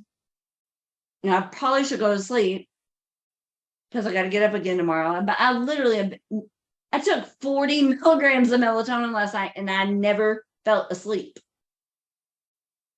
And I'm exhausted. So I'm going to try to sleep tonight. Whatever I got, you're welcome to. I'll upload this stuff in a couple of days. Tomorrow, got to add. My yoga lady is coming. We are still doing that live stream. We may do it tomorrow in the private members group. It will be replayed because I need her to get comfortable on camera. She's coming out 1:00 Eastern here tomorrow. And I got another training course to launch. So it may take me a day or two to get these uploaded in the group, but I will do it. If I don't have it done by Sunday, somebody say something I forgot probably, because I do forget things. And then we'll meet Mondays for affiliates and Wednesdays for this. And next week, if we're ready, we'll go on to audience. We'll talk about the audience lab feel free to go through it and generate questions. I have no structure for this coaching. I'm doing the best I can. So tell me what you need and we'll figure it out. Okay. Quick question for you, Amanda. Yes, ma'am. Who's talking? So, you She's know, got a- you, Jennifer, She's got a bad connection. Yeah, it's frozen. can you see me? I can see you, but keep talking. Sometimes Okay. you're So I okay, so all of the information you were giving as far as setting up your pages and all of that was all very helpful for me. And I feel like a lot of my issue is the technical side of it. Is there somewhere that you feel that would be a good resource to use as far as learning all the technical side and really digging down into like ads manager and everything and setting up your pages and just mess with it. You got to learn it. Use what I gave you. I've got an interview. Actually, I've got a thing that I've got to upload too. But essentially what you're going to do when you're doing that is Rick says, start at the top and go down. Literally click, click, click, click, click. If it says assign a person, I click it and assign myself. So because you're going to assign yourself access and then you're going to attach assets, right? And you're going to duplicate things. You'll be like, I already did this. Yep, you did. Why you do it multiple times, I don't know the answer to that. But if it gives me the option to assign a person and an asset, I do it every single time. Just go down that list and assign and assign and assign. I do have SOPs that I create, that recipes, but the problem is that Facebook updated and they don't match the pictures anymore. So that's a pain in the ass. So what I would do, let me tell you this before I forget. So ChatGPT is only up to date by September 2021. Yeah. Use Google's Bard, B-A-R-D. It is up to date. So I use ChatGPT 98% of the time. But if I need updated information, I go to Bard. And that is, it gives you 3 different copies. It also cites sources. You can Google it. You can export to a Google Doc. So if it's 22 or year 23, I go to that one and I use them interchangeably. Okay. Yeah. And Thank Bard you. is free. Yeah. Also, the m.me link. You notice that we use that in this group all the time. Do you know why I use that in the group?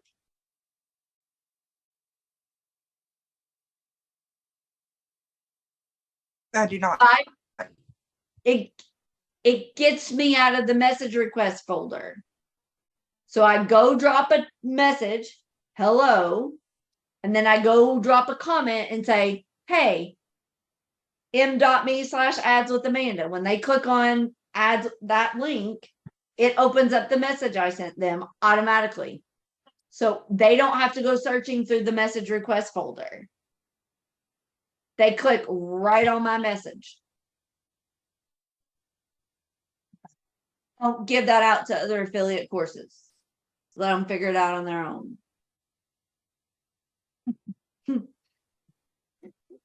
That's awesome. Also, if you dump leads in my lead group, work them. Okay. So Timothy can tell you, okay, so if you've been in another affiliate course, you've heard the term setters, and we have dump the leads in our Facebook group and we'll nurture and close them, right? You've heard that. But do you see it? When you in adlabs, we create every 10 members, 10 or 20, it generates a welcome post. And I have you guys go engage with them, right? The one that is what a setter does. Okay.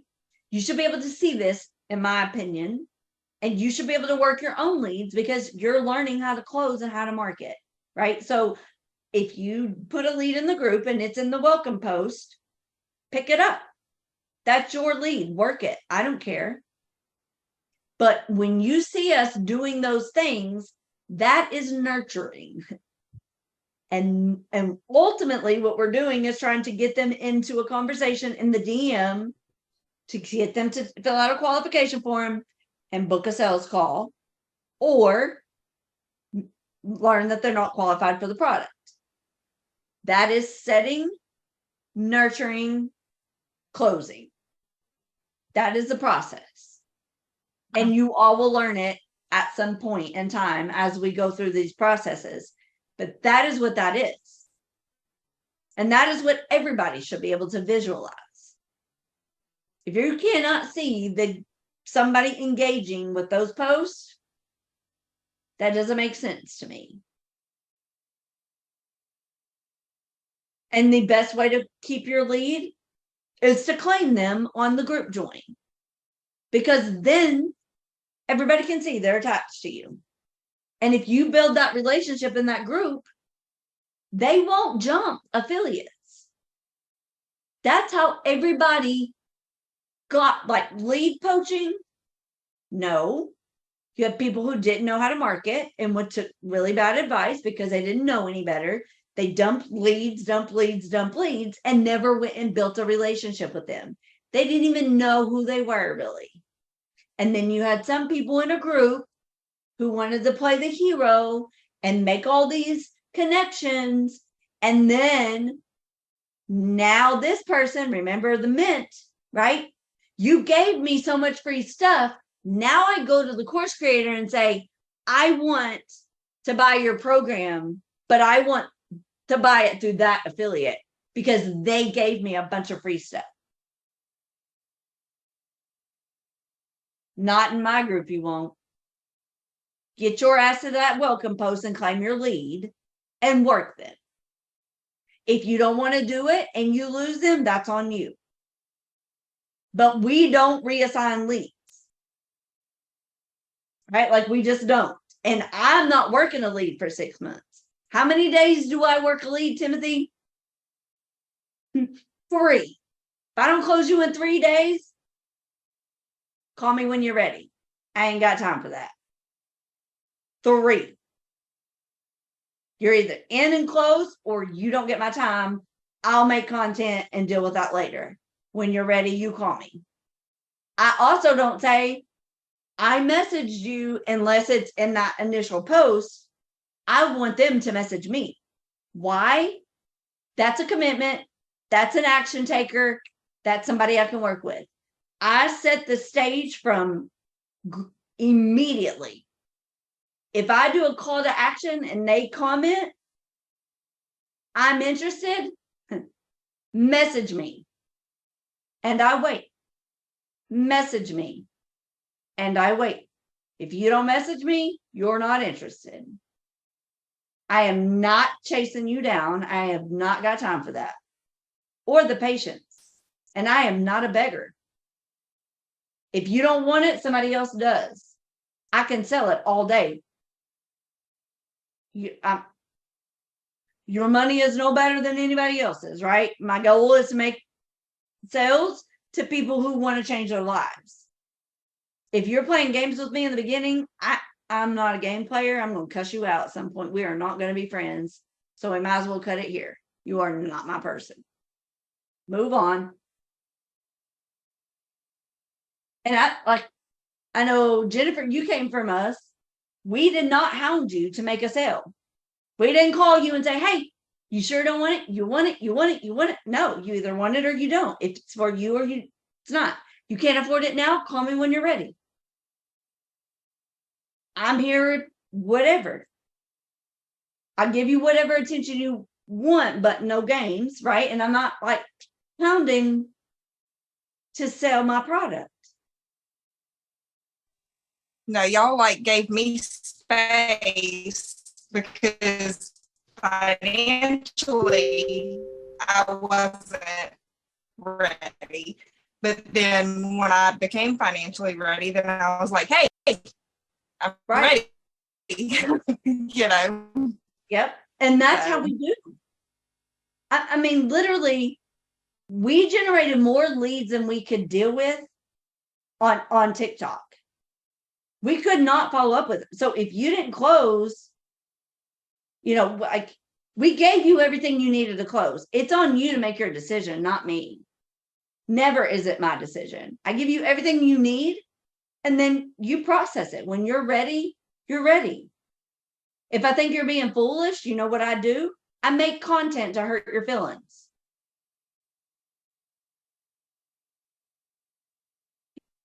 I say things that you and only you will know that I'm talking to you. Go back to one of my live streams when I was in Roatan. Somebody on there had been playing games for a long time.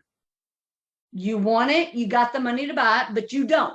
That's on you. Quit wasting my time. I'm done. I'm not wasting any more time on you. You either want it or you don't.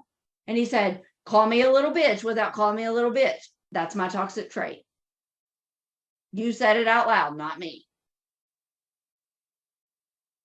But he's been on my nerves all day, like for that damn year. You make 6 figures. You ain't doing it because you don't want to. You want me to give you a free affiliate marketing training. No, bro. Do I give free stuff away? Yep. To people I watch and I feel like are good and deserve it. Hell, I've even offered to pay money for people in advance to get them in. I've gave sales away. But I don't play those stupid games.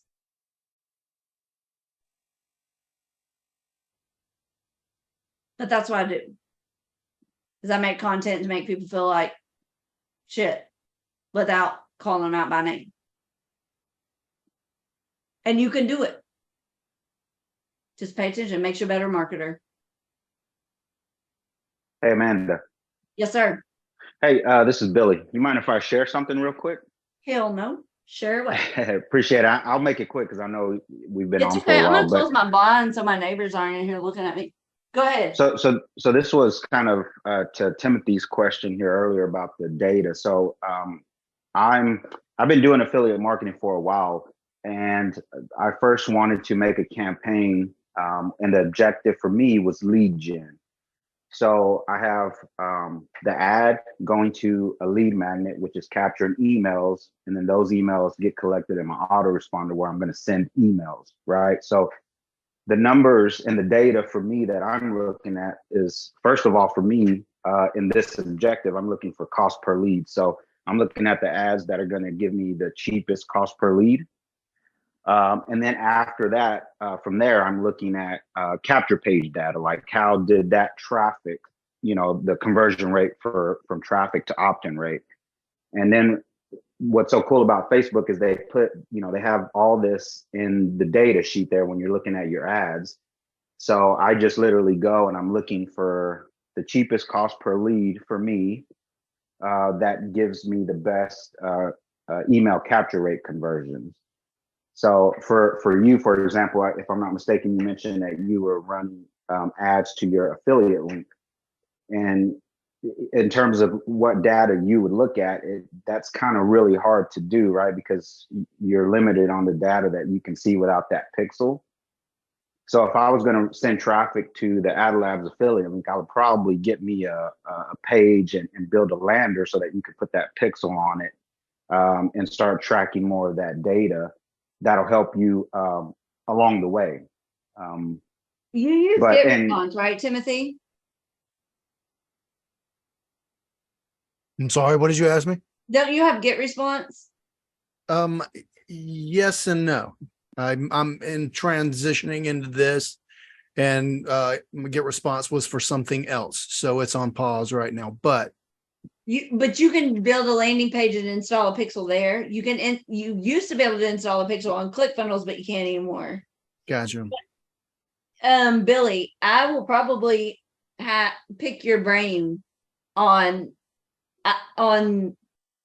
he's a better lead gen marketer than me. Like I ran that campaign to find out that I was really shitty on the back end. I got the result I expected. Billy is good with that. But the $1 million guy wants us to run leads for his insurance agency now. So I haven't done that yet in that form. So I'll probably pick your brain on that, Billy, honestly. Yeah, no, where it was, and actually they made it a lot simpler than they used to in terms of that pixel and stuff. But yeah, Timothy was kind of wondering about the numbers, and so I just wanted to tune in. My numbers I feel are pretty easy to look at because it's just I want the cheapest cost per lead, and then obviously I'm going to be looking at sales. But as an affiliate, you can't put a pixel on your affiliate sales page. So I'm going to be tracking that data outside of Facebook. But I do know always with, when you're looking at cost per lead, that the cheaper you can get that lead, and especially if it's quality, it's only going to help, the better. So I think if I was going to be like Timothy and run traffic to my affiliate link, I personally would use the capture page affiliate link and track that so that if a sale comes later from ad number 1, you'll be able to know which ad that sale came from. And also you'll be able to track those numbers inside of First Promoter because you'll see clicks and then you'll see referrals. So that would be your opt-in rate right there. A little technical, I know, but man, with paid traffic, you guys got to watch this data, Yeah, you do. Like you got to track. I don't care what you're doing as an affiliate, you got to track. 100%. Yes, but so we're adding the opt-in page to the AdLab sales funnel for the group. But what you can also do is build a landing page and drive your traffic to the opt-in there, and then generate an email to a group, because you can attach your pixel to your Google Analytics. Like I track my affiliate links and stuff through Google Analytics through email as well. Can turn that feature on. So figure out what you got to work with and then get that capture and track from however. What I did for the lead gen for AdLabs when I ran that was I used the Insta form and I created questions, and then they had to fill that out to go further. And the link from that point was my affiliate link to the group join. So instead of putting a website link in there, I put the group, my davidpmccarty.com/nofluff, which is my group link, join the group affiliate link. And then they join the group. So I ran a lead gen for the certificate, the digital marketing certificate. They expressed interest. Whatever it was, learn more or something. I don't remember which button I used. And then they opened that up. They answered some questions, put in their information, name, email, telephone number. And then the next step was the website. The website link was my join the group affiliate link. So add information, group join. The problem I had with that was I didn't have it linked to a CRM, and it would be, they want that instant response, right? Like, because that's what we're used to in digital age. So if I woke up the next morning and it had been 4 or 7 hours, I would struggle to get back in touch with them, right? And I didn't have an email sequence. I wasn't prepared I didn't expect to get a lead. I got 40. So ultimately I got frustrated and said, here's 40 leads for For adlabs, I don't know what the hell I'm doing. I got to go back to the drawing board to have close. My cost per lead was $4. So there's multiple ways that you can get the result that you want. You just got to look at what you're working with, right? And how do you do it? Now, I'll tell you another thing you can do. Your events. Okay, so every Thursday now, we are going to do a webinar in the free group for leads. Every Thursday at 6 o'clock, I think is when it's going to be scheduled. Create an event, promote the event. When it says website link or tickets or something, you can put your affiliate link. It'll say, is it virtual or in person or other? I think is the way that it is. If you choose other, it'll let you put a website link in there, a URL. I put my affiliate link in there and that URL. And then when people go, it's linked to that. If they're not already a member of the group and they want to register for the event, they have to go through my affiliate link to join the group.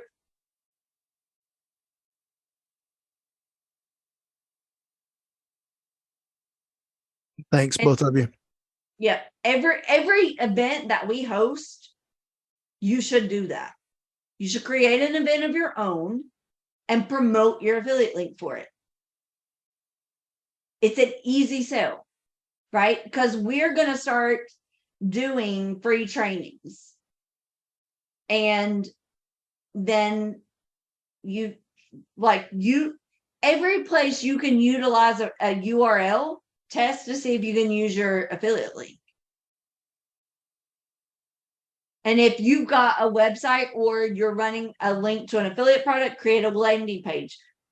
It will not run to your funnel link. It will not be approved, but you can put your funnel links on a button or attached to a picture or anything on a landing page. And then you drive your traffic to the landing page and you use your landing page to convert.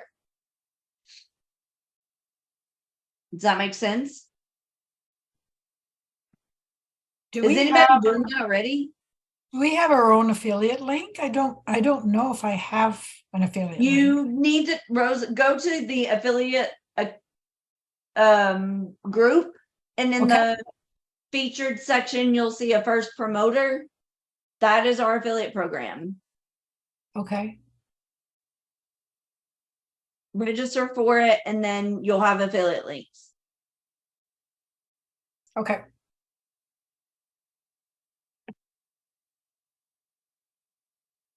All right, guys. I'll see you Monday in the affiliate group, and then Wednesday back here. What time is Monday? It will be 6:30. Eastern. Yes. Oh, yes. If I say a time, it's Eastern because I can't keep up. I'm like, I can't. I screw it up every time. Thanks, Amanda. Hope you sleep well tonight. Jesus Christ, thank you. Yeah, me too. Thank you, Amanda, right, for guys. everything. It's been Shoot me great. questions if you need them. Listen, I want you to utilize that group to put questions so that we can get answers in there. Like, that's why it's there, so that you guys can work with each other, and then we'll do the best we can. But if you got something we need to cover before next week, put it in the comment or send me something so I know, okay? Thank See you very soon. much. You're very welcome. Thank you. You're Have a good welcome. Bye. Bye. How do I end this shit? Recording stop.